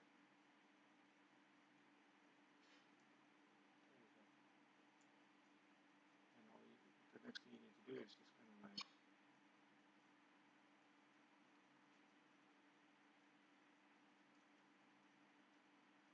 add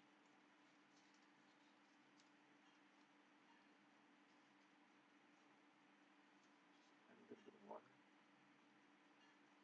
So the plastic is sturdy, it doesn't bend, but it is kind of soft when you cut it through the knife or the scalper.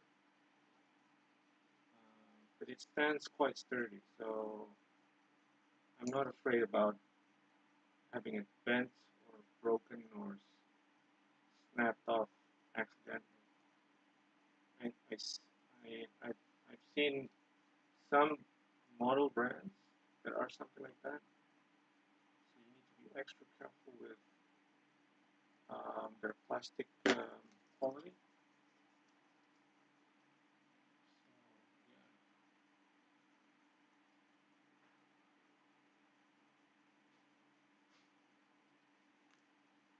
So yeah, okay, that looks good. So how should I do this? Something like that.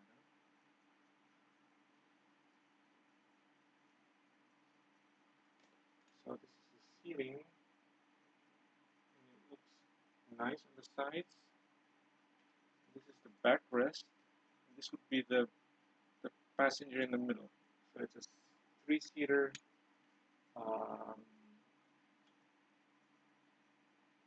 driver cabin.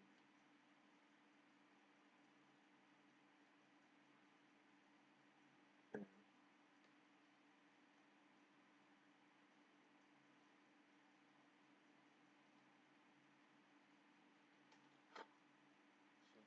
So I'm gonna hold it with a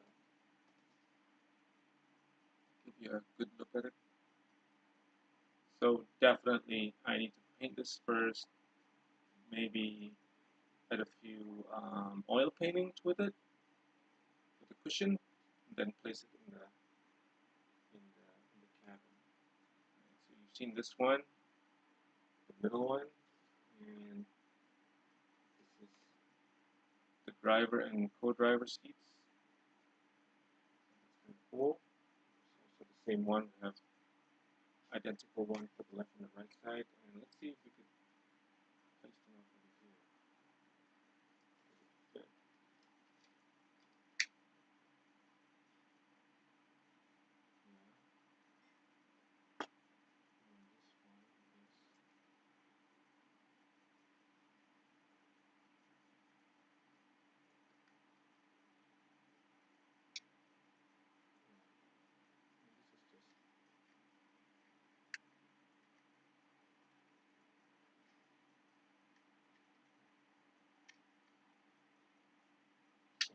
Yeah, wow.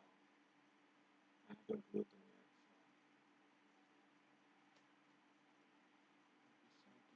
So something like this, I guess.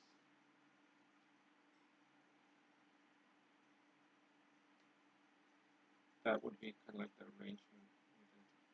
And I'm kind of holding my thumb behind these two seats so that they stay upright. Okay, I think I lost my battery for the for the for the remote microphone pin. Okay, so back again. If you didn't catch that, this is kind of like the arrangement, the seat arrangements in the driver's cabin, and it's a three-seater, and I guess I have to paint these seats separately. Paint these seats separately before I install them. Okay, so now you've seen it. Give you a closer look at it, what it looks like.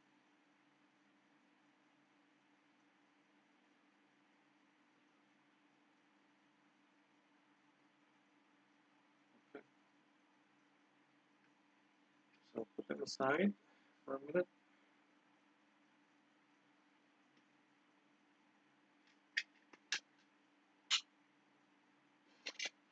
What else can we do? I think we have like 10 more minutes. I'm going to close this at 2 hours sharp. I don't think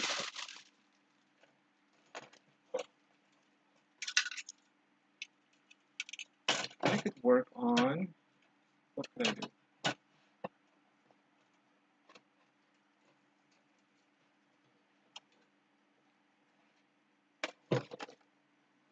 I could work on these. These are the cabin. Yeah. I think these are the passenger cabin. The one in the behind the the main.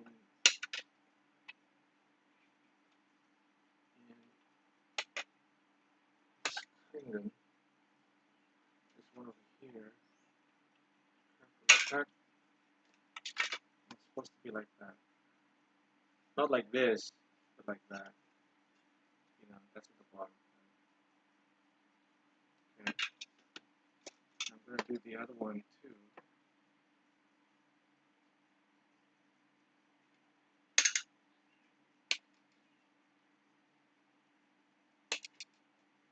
One thing I like about cutting large pieces is that you can get done with the screw cheese quicker, and you could throw them out later.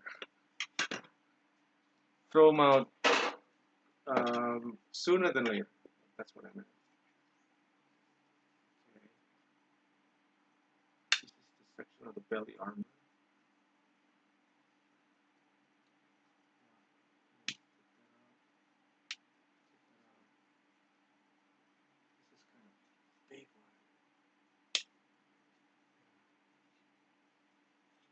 Two of the on the top. And the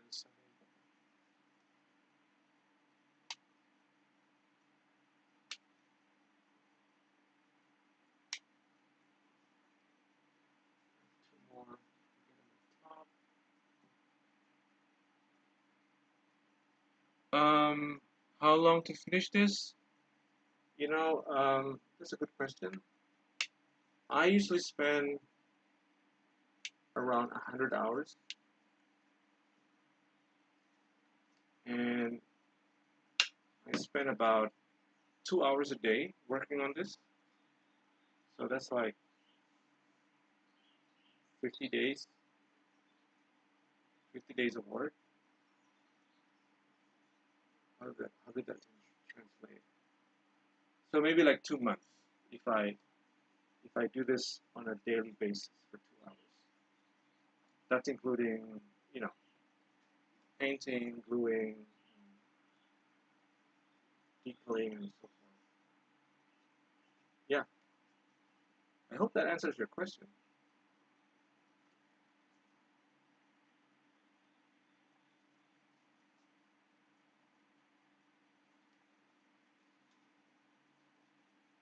This one using a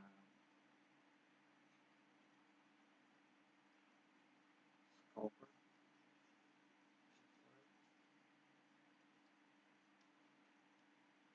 Oops. Yeah,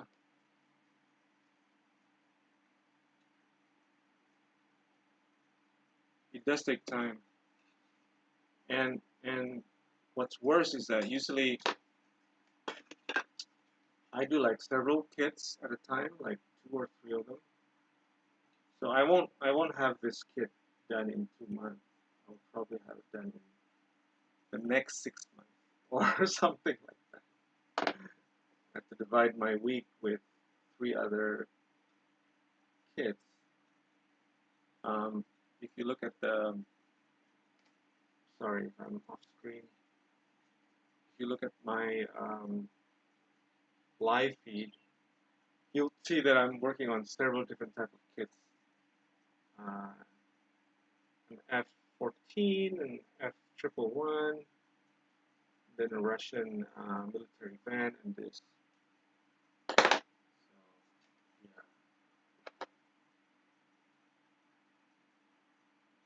And some of them are more progressed than the others.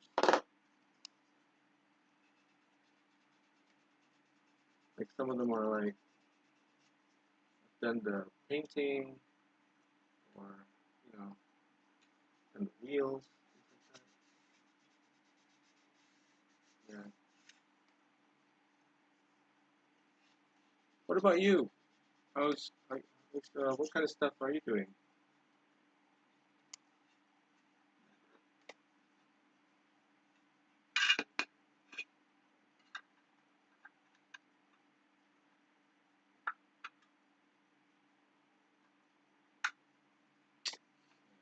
Hi, how is this thing? Oh no.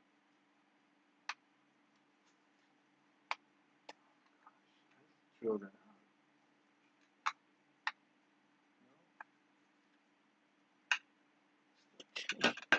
out. It always happens. See if I can get a drill bit somewhere. Yeah, maybe. I think I have a drill bit here. This drill.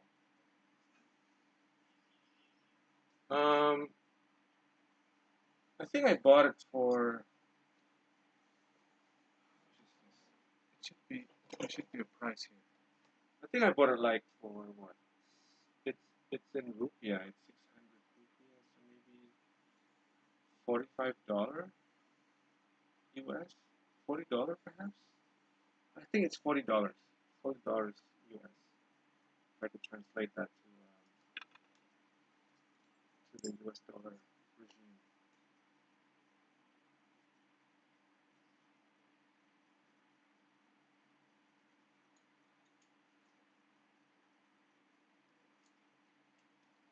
So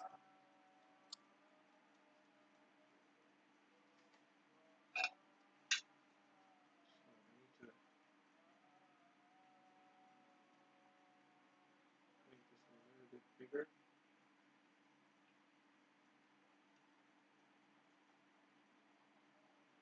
doesn't want to fit in. So just opening like that.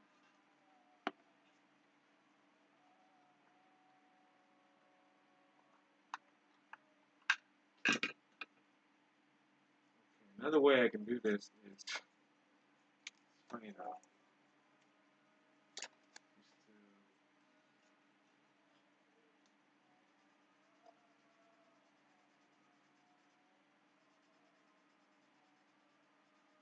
to sand down the connector. I don't know why it's so thick.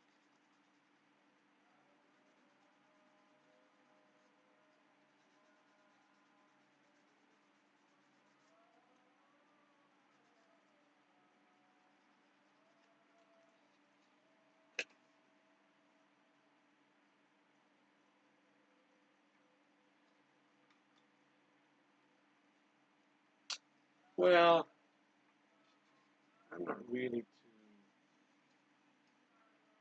Should I be pleased with this?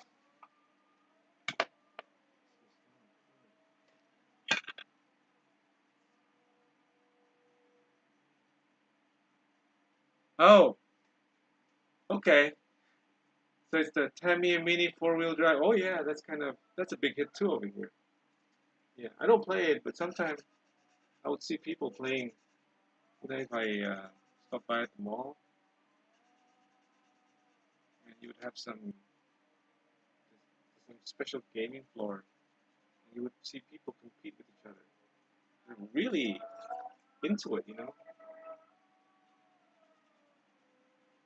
They come in with a they come in with a toolbox full of spare parts, and the grease, the what do you call it, the oils, um, lubricants. Is that how you call it? Lubricants.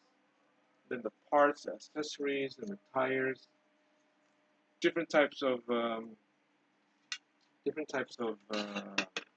wheel hubs and spoilers and wow, serious stuff.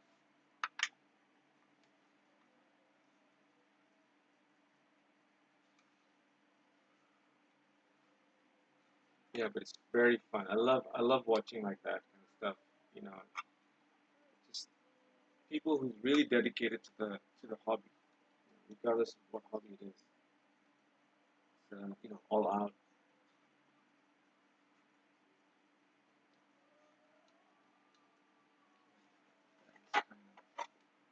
The underbelly. That's how it is. I think you're supposed to have like seats, something like this.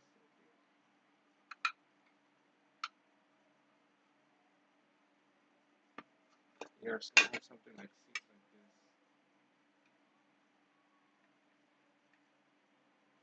Is that it?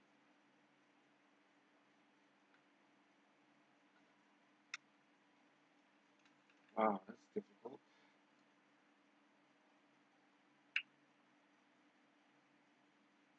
Something like that, I guess. The seating arrangement.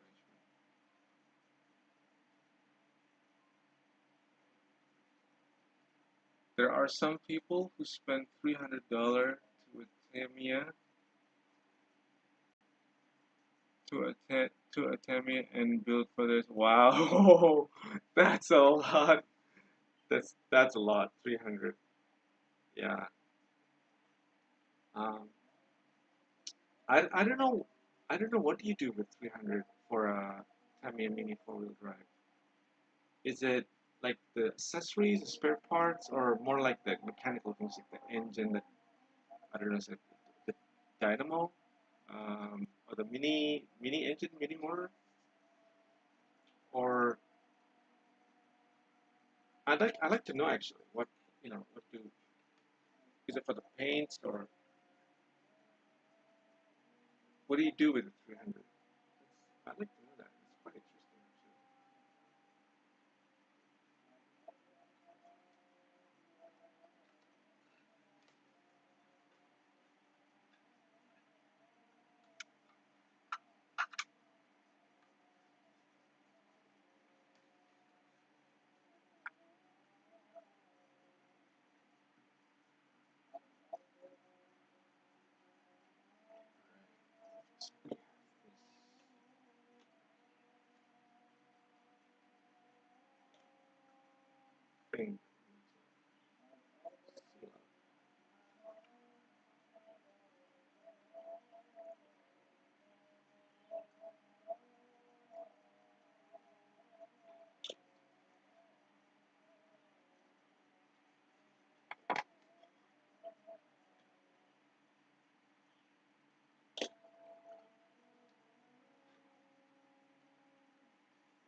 Yeah, accessories and motor and some other stuff. They said that the one car is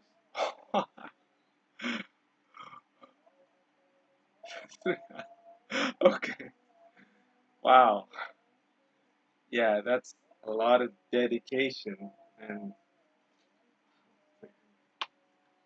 yeah, yeah, that's a lot even from that's even more if you're talking about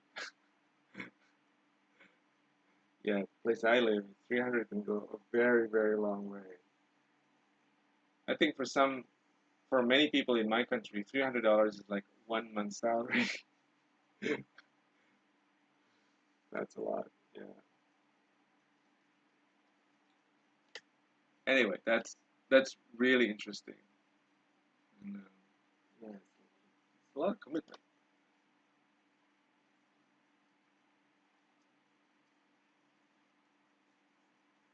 I'm not sure what to do with this thing.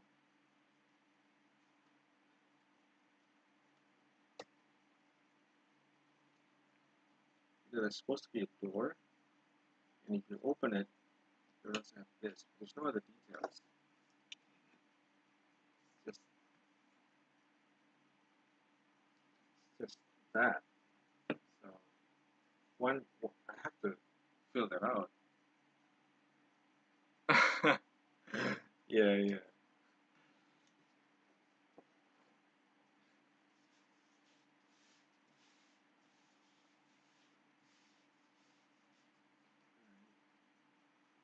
Okay. So what kind of interesting things I can do? You don't need to eat, right? You don't need to eat. Yeah, I'm fine. Okay. This seems to be interesting. The wheel hubs. And I always like to do some interesting things. The wheel hubs too. Wheel hub should be simple. Yeah, I know. I don't need to eat. Oh gosh, that is so true.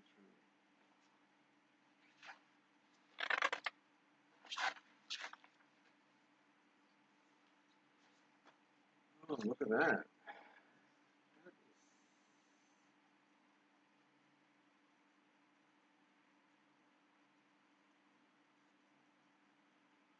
So I'm gonna work on the wheel hubs, and there's like 3 parts of this. There you go. There's actually 4 parts. 1 and 2. This in the middle, and then this one, this bracket thing.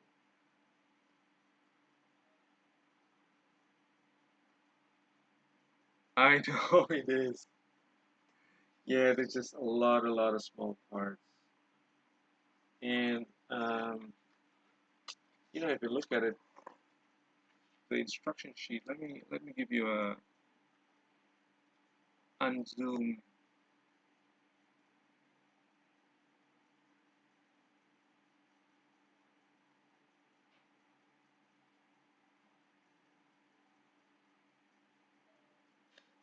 Yeah, there it is. This is page 5, and it goes on and on and on and on and on and on and on until look at how they put stuff inside. Like all these nitty gritty stuff, the small detailing. All right, so you said 5. Here's 5, on and on until 13, 15, 17, 19. More, 21, 23, 27. 27 is the last line. That's when you assemble the wheels and also the soldier compartment. Yeah, there's a lot. That's why it's gonna take me like, yeah, 2 months. That could be highly, highly um, optimist, very optimistic of me. 2 months, but I would say not, it will end up in like another 6 months with all the other kits that I'm working on. So I'm just gonna do this, two of them.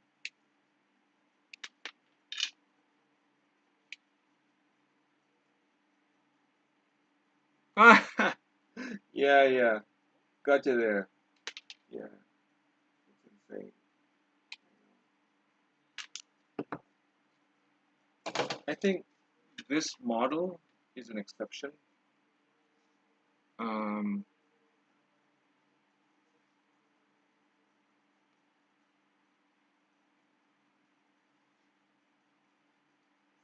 yeah, I think this model is an exception. It's just insane number of parts, and it's quite easy for them to have like 600 parts in one box. It's like insane. What do you do with 600 parts? But some of the kits that I've done, like the older ones, they have like only like 50 kits, 50 parts. It's kind of complicated. Yeah, it is. Even for me, sometimes I cannot. This is not sustainable. I cannot do a kit like this every day, every time. I need to. What do you call it? It's not mentally. It's not healthy. Sometimes I do simple kits, older ones that has like I don't know, maybe like 50 parts. Tamiya too. I think it's in one of my videos. Like 50 parts for the whole kit, and that's kind of nice. I like it. 600 parts. Yeah, and I think that's kind of like the trend for many of the brand new kits. I call them brand new kits because they just came out like only a couple of years ago. The Tamiya, the legacy kits that you find from Tamiya, like from the 80s or from the 90s, they're nice. I love them because it's not a lot of stuff. You could do, parts for them. What's this? E38. What the E38 is this?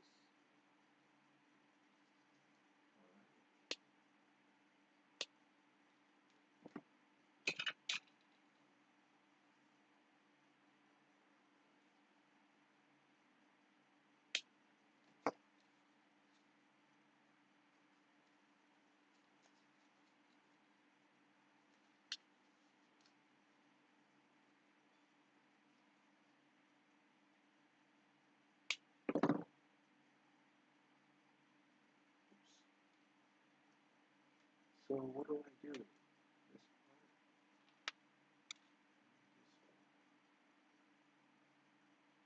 part. Oh,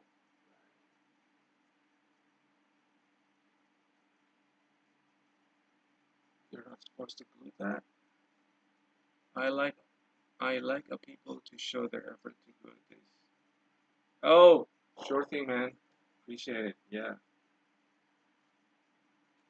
me too. I love your line of model. Tell me a four-wheel drive.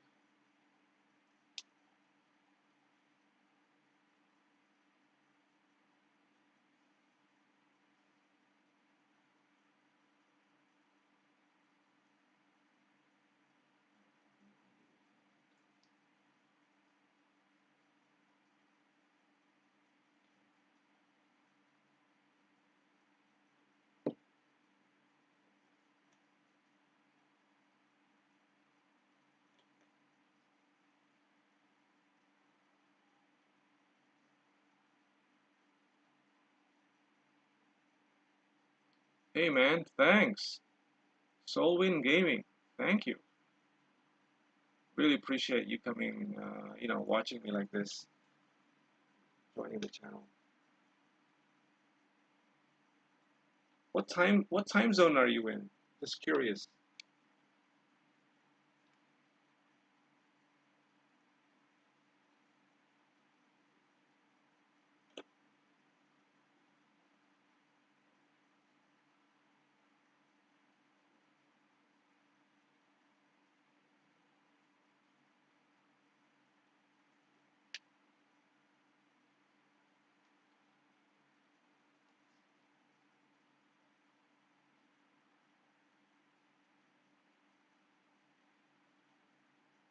One p.m.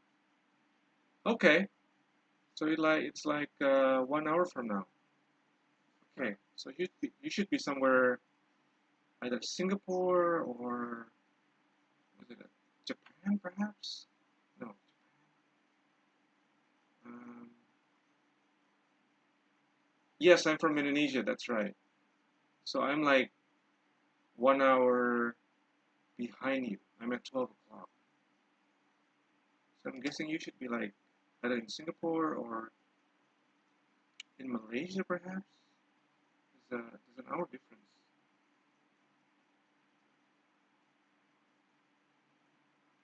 I think Philippines is also 1 hour difference from Jakarta. Yeah. Hey, fantastic. Fantastic. All right. Very close. Yeah.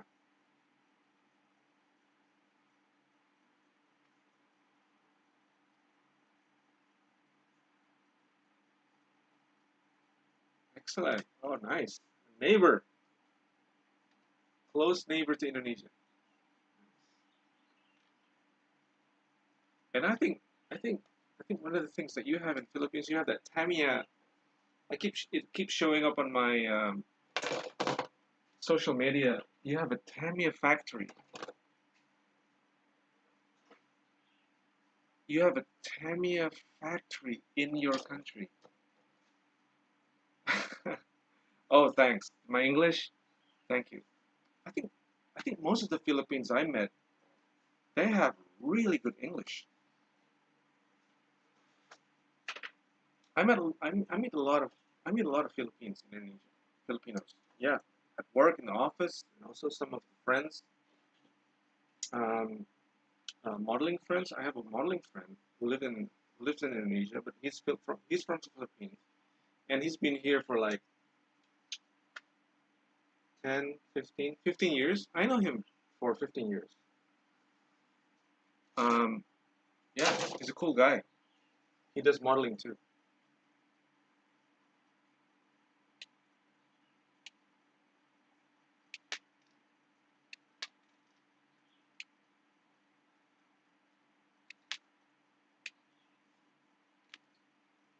All right, since I know which one to cut, I'm just gonna cut all of them together.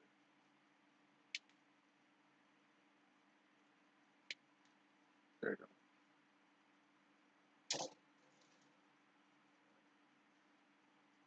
So we're gonna make 6 of these, right?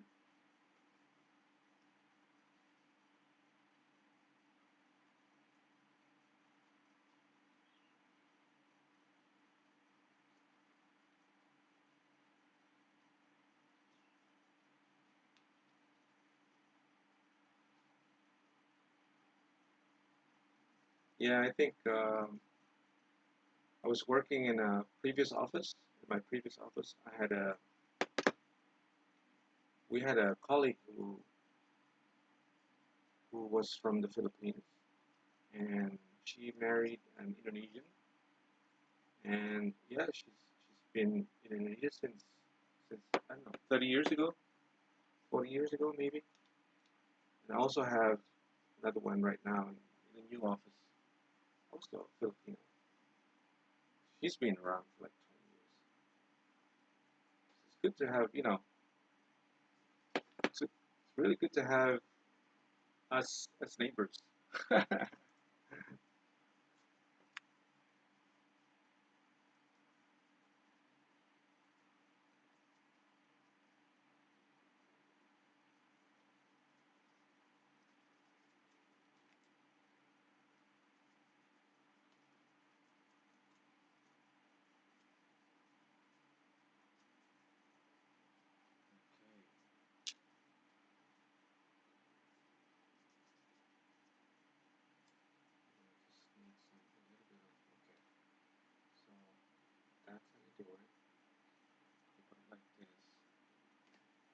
don't glue it, just put it like that. And on the top, hold it together.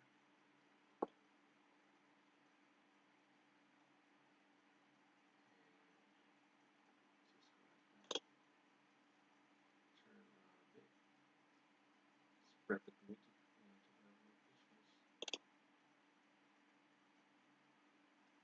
Yes, that is true. That is so true. We're just cousins, almost the same. Skin is the same, looks the same. My wife was in. My wife was in.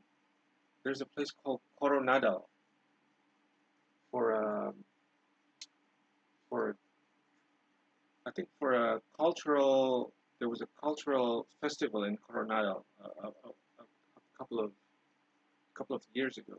I think it's in Mindanao. They had a they have like a whole city was in festivals. They had people coming from Vietnam, Malaysia, Indonesia, Japan, and each country would show off um, show off their culture, their dance. It was My wife had a great time there. It's called Coronado.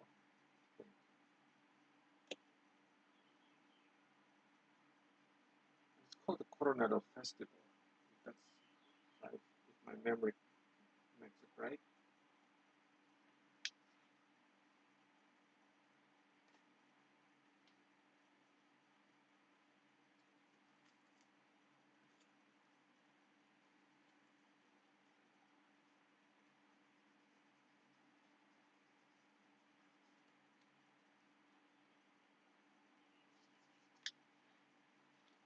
So you got four, and how many do you have to go?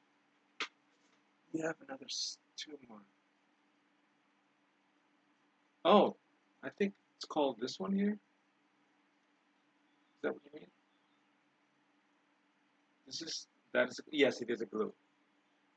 Um, it's called a super thin glue, or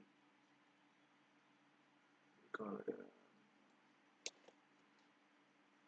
extra thin. They call it extra thin cement, and it's something like this. I think Tamiya has one too, like this one. You've seen this bottle before, I think.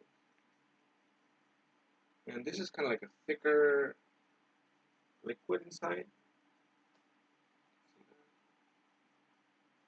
But this one is, let me show you that. Yeah, it's in water, a little bit watery, more watery. Like that. Yeah. Okay,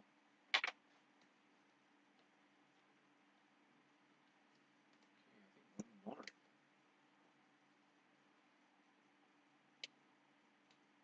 Yeah, I think one of the problems with these kind of kits is that there's so many repetitive uh, tasks. Like I'm doing like 6 wheels, and then I have to do like 12 seats, um, like 4 suspensions, things like that. And it goes on and on and on and on.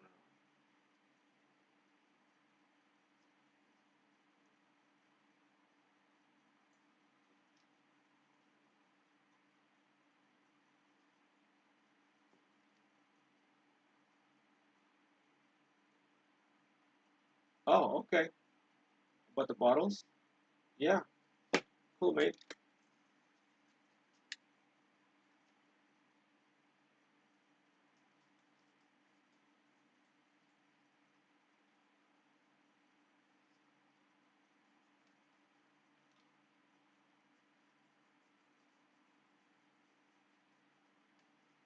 Absolutely. Likewise. My pleasure.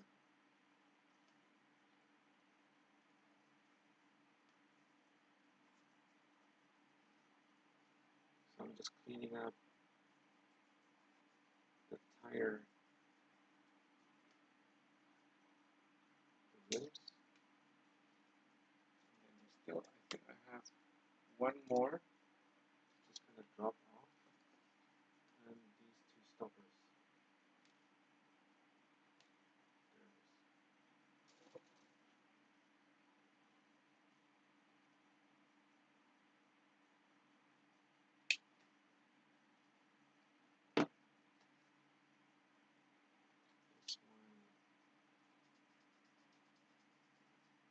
cleaning up.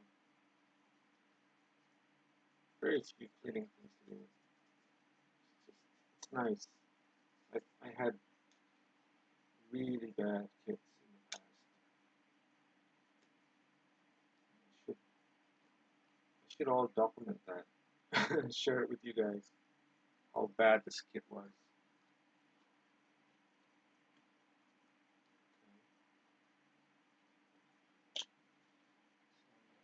Here's the bottom. Like spreading I'm just twisting the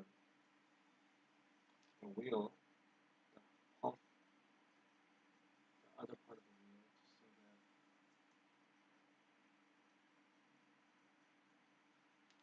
Oh, okay, I think I need to clean this up. There's a little bit of extra plastic here.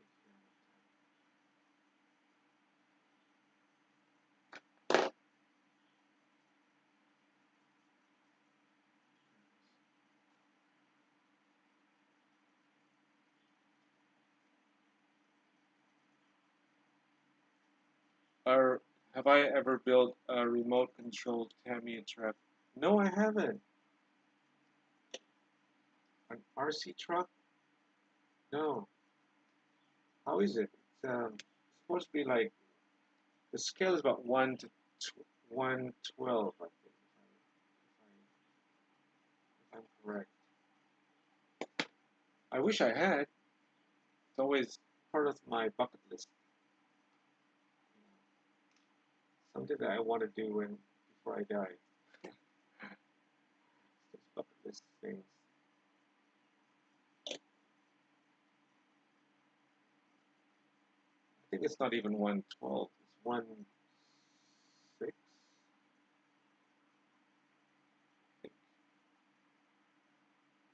Oh, they sounded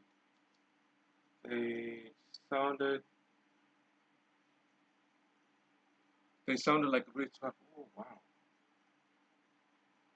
No, I've never done that before. But it looks awesome. It feels really awesome to have it.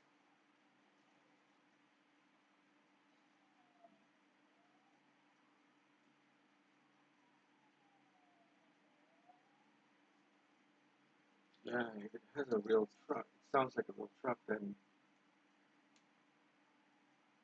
Tamiya is doing a hell of a good job.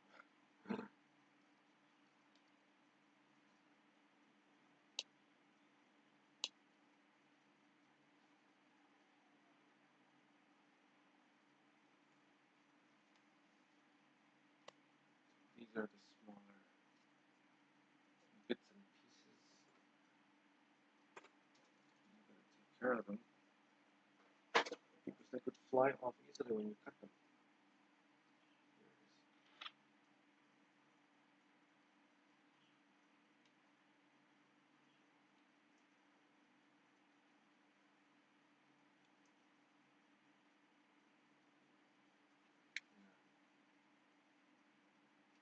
Oops! Yeah, there it goes. Flew away. But it came back. One of the problems with scale modeling is they like to jump around. The parts. It's the crazy part. Here's one more. There it is.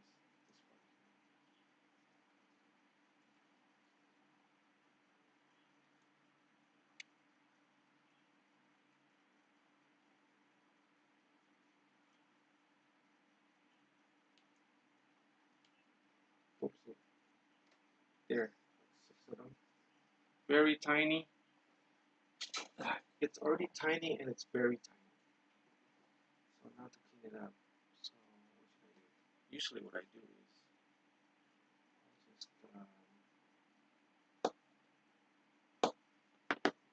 maybe I could just zoom in a bit. Yeah.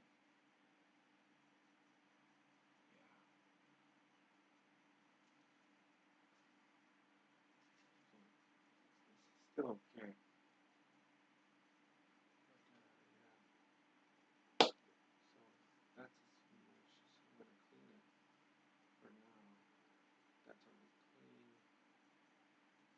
taking off the excess.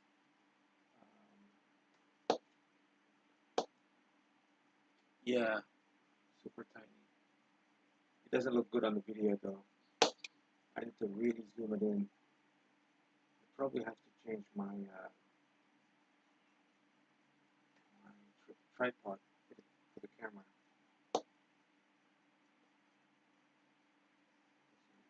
Can't see a lot of things from here. When the parts are as small as this.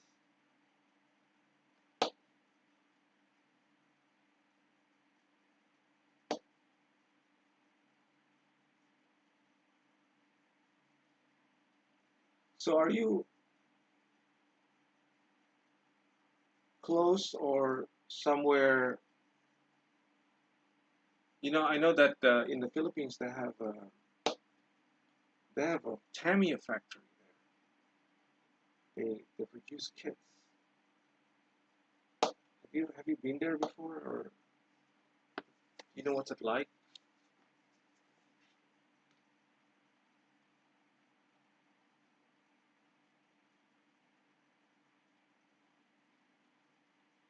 Oh, look at that. There's a tiny hole over there. One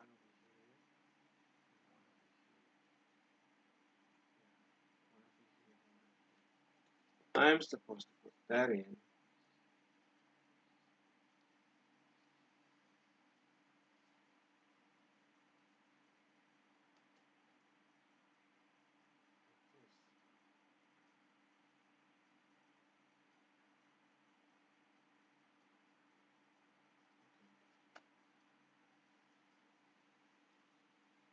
Oh, no racetrack.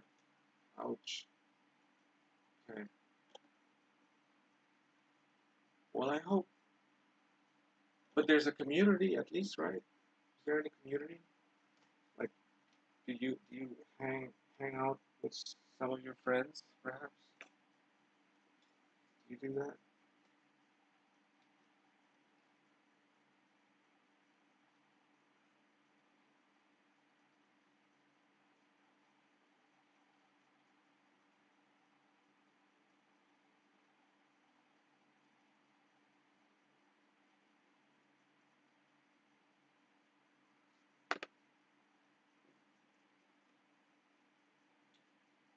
What do you call it? Or maybe you made it like a straight racetrack, like one of those pink slips.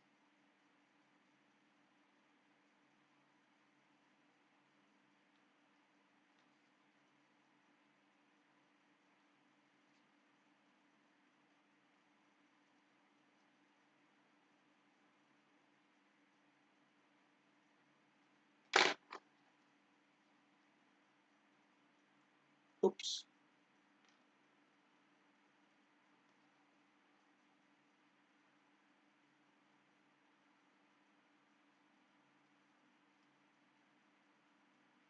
No kidding. 40 kilometers, that's a long way.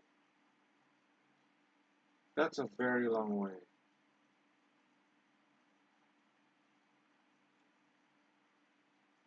That's like almost out of town, right?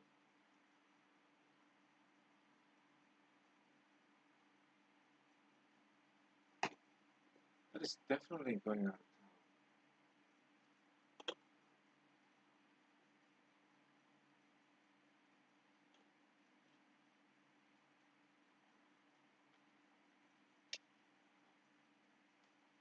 Yeah, man, I'm, oops, really sorry to hear that. So what do you do? What's the,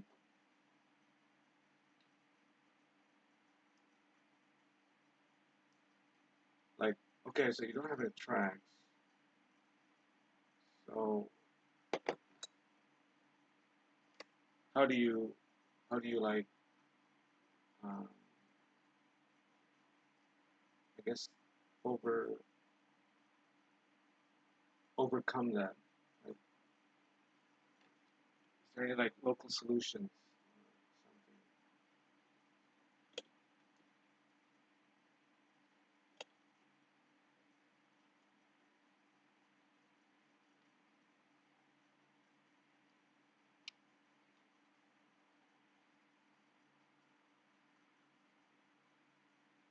Perhaps like among friends, you would make a like a rally,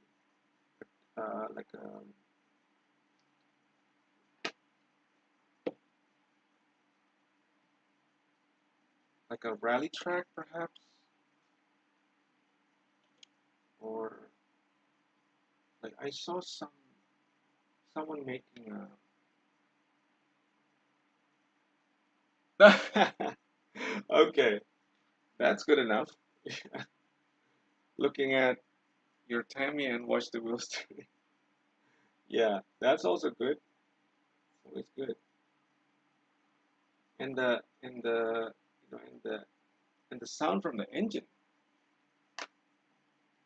It, it's pretty soothing too, right?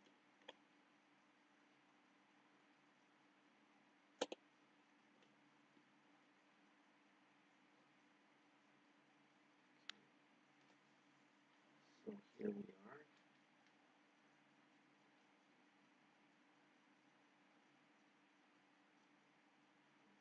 6. All right. So we have these tire hubs. 6 of them done, which is nice. I wish I could do this. I wish I could go this fast in making my kits. Oh my gosh. Anyway,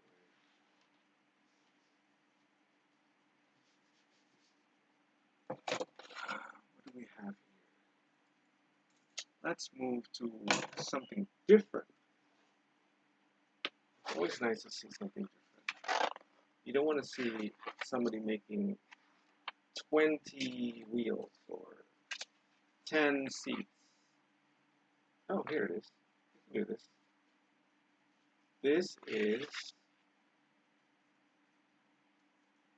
the fuel tank. Oh my gosh, that's painful. So a lot of parts to go inside there. So maybe I'm just gonna make this. That would be easier. How many should I make? Only one? Alright.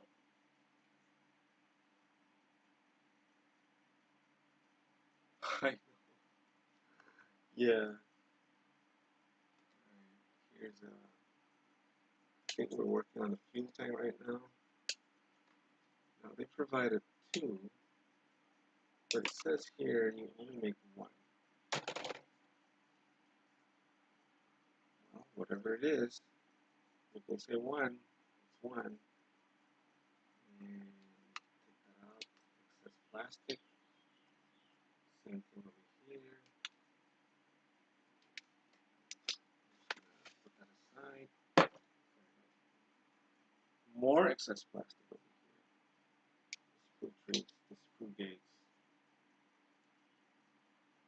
Here's another one. There's another one over here. Lots of cutting today.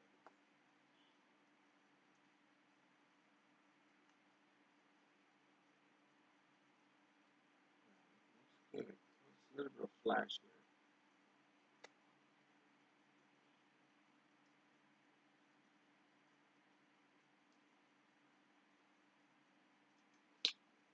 Okay, it's pretty clean. And this one, take that out. Oops! You don't want to overshoot your cable. Alright, there's a couple of flash, but I think I can make this. So it's now with this kind of stuff, you know that seam line there. See there? That means I have to do some filling. Oh boy, some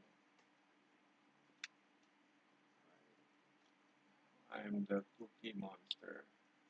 Okay. A little fun. Yes, that's right. It needs some painting. And a lot of paint actually. Primers, paints, coats, gloss coats, flat coats, uh, yeah, a lot of that kind of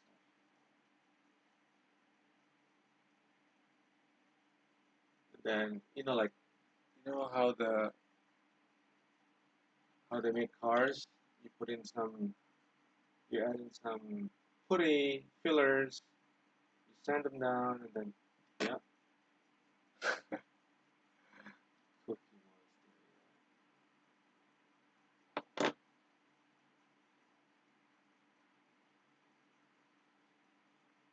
Yeah, it's the Cookie Monster. All right, that seems easy. I'm gonna leave the PE sets on the side.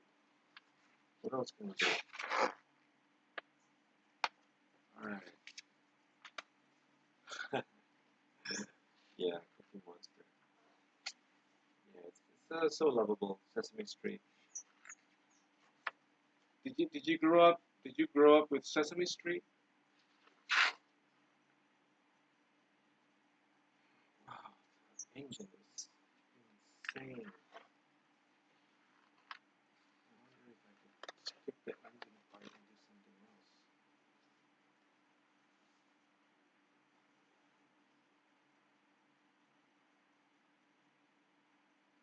Jeez.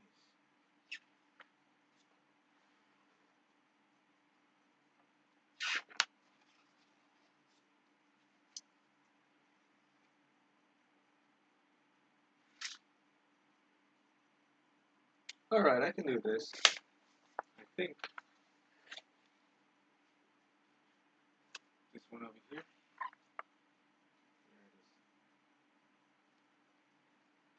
There it is. I'm gonna zoom this out a bit.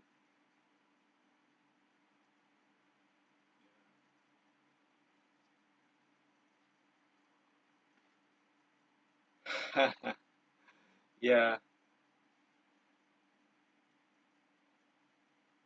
yeah, it is. Sesame Street is a legend. You name it, man. It's the same thing.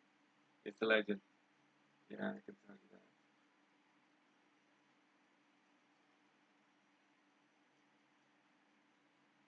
So okay, let me try. Let's try to do this, but without the PEs. I'll leave the PE behind, but we have the clear glass over here, the clear windows, clear plastic, and then the framing, and then this is supposed to be like a rain gutter or something, like a rain protector. All right. So we have A's, A's, C's, and W's. C's and A's. Where can you find C's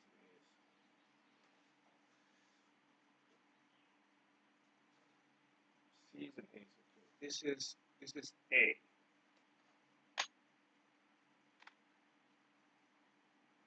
True. Childhood memories. Yeah. I grew up with Sesame Street. Yeah, it's basically my childhood memories. Sesame Street. True. Cover this with here.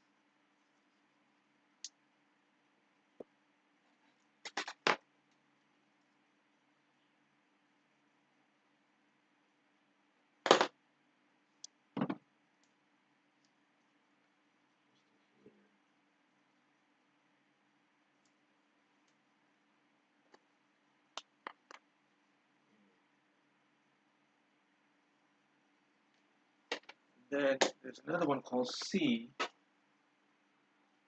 Where is that?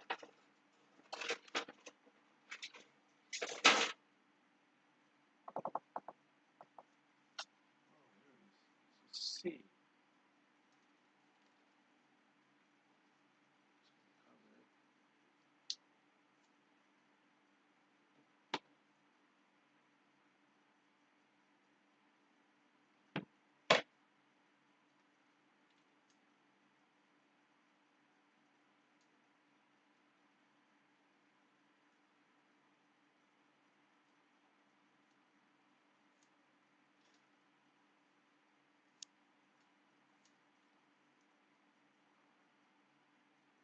Okay, man. Soul Wing Gaming. Keep Keep it on with the Tamiya Mini 4-wheel drive. Keep it up, man. Alright. Talk to you soon, brother.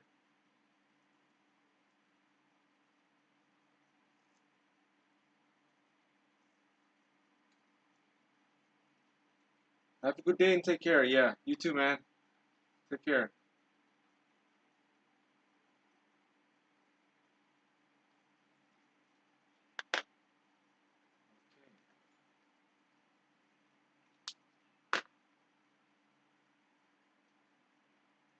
Alright.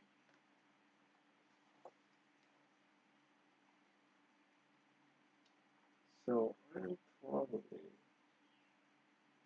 gonna do one last thing, and that would be working on the windshield.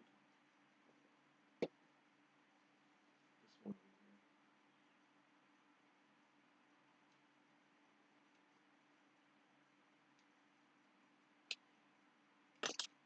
There we go. And then I think this one go with the A11.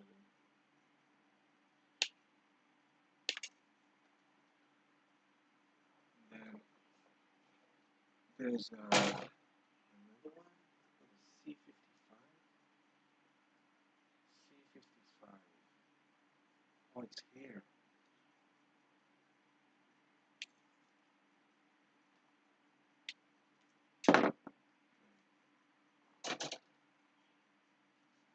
Alright, cleaning up first. First order of the day.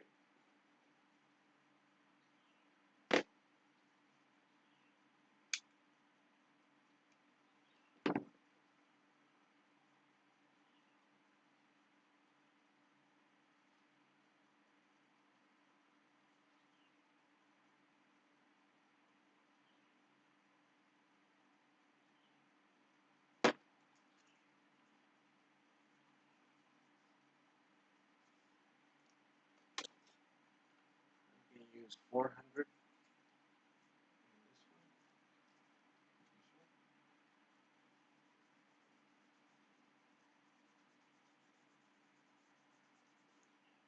This one too. Covering it. Make sure they are nice and neat. And then this one. This is kind of like the rain gutter.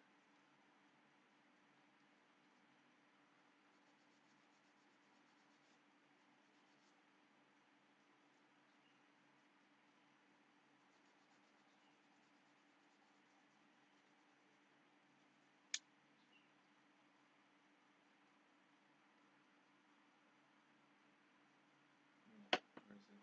The scalp.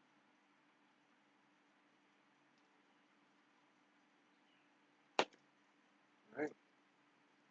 And then you're supposed to put this on like this.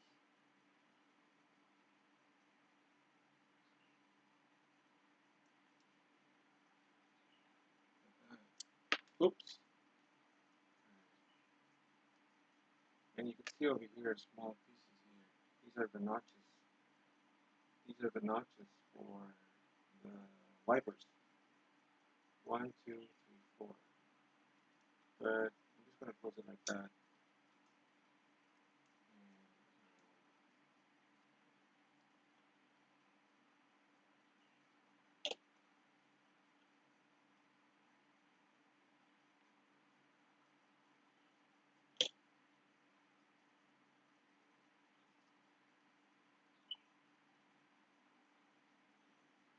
There you go. I solved it.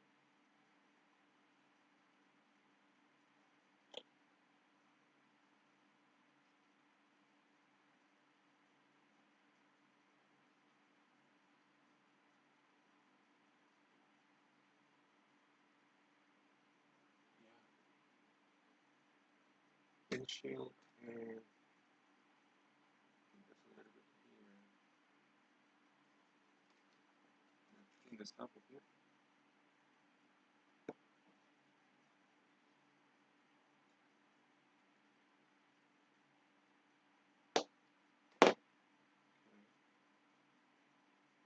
be a notch here, 1 and 2, like a small tiny notch.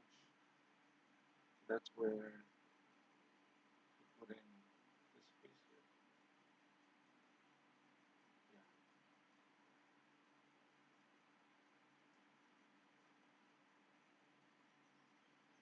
And it's just like an extra armor.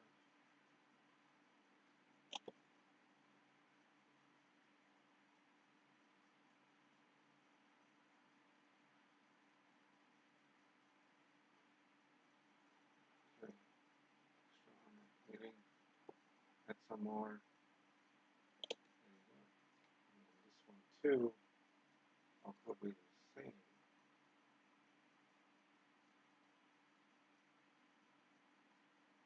Like that.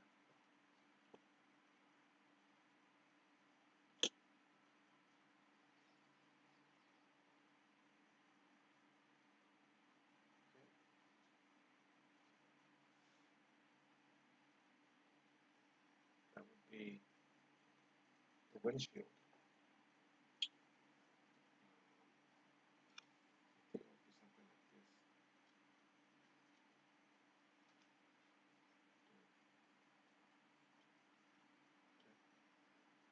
Something like that. Let me hold it differently. Something like that. That would be how it looks like. Okay, so just before we wrap up for today, this is what we did. We did the cabin, and we just started our unboxing of the RPG model Ural 63095 Typhoon U, and we did some cabin work with the seats, passenger seats, co-driver and driver. They are very nice, actually, nicely detailed. Oops. This would be the other half of the cabin that I'll probably glue later on, something like that. We also did some tire rims, 6 of them, also easily made without much hassle. Each one has like 4 pieces. So yeah, this is one of the repetitive work that we have to do with this model. Then we have the fuel tank that we will require a lot of. This is a lot of putty, some filler work, and some sanding, unfortunately. And then we also did see some cabin work here. This with the cabin. It's not like this, but this is like the other way around. It's a mine-resistant vehicle. So the lower part, the belly armor, and the shape of it should be something like upwards like that. So up, it's like a ship. Okay, and the last part was this. This is the front windshield for the cabin. And yeah. So thanks everyone who joined this session. Those who came in and commented and talks about life and everything else in between. Thank you for joining me, and hopefully we could see you tomorrow around the same time. All right, so adios. Thank you for joining, and I'll see you soon. Ciao. Bye for now.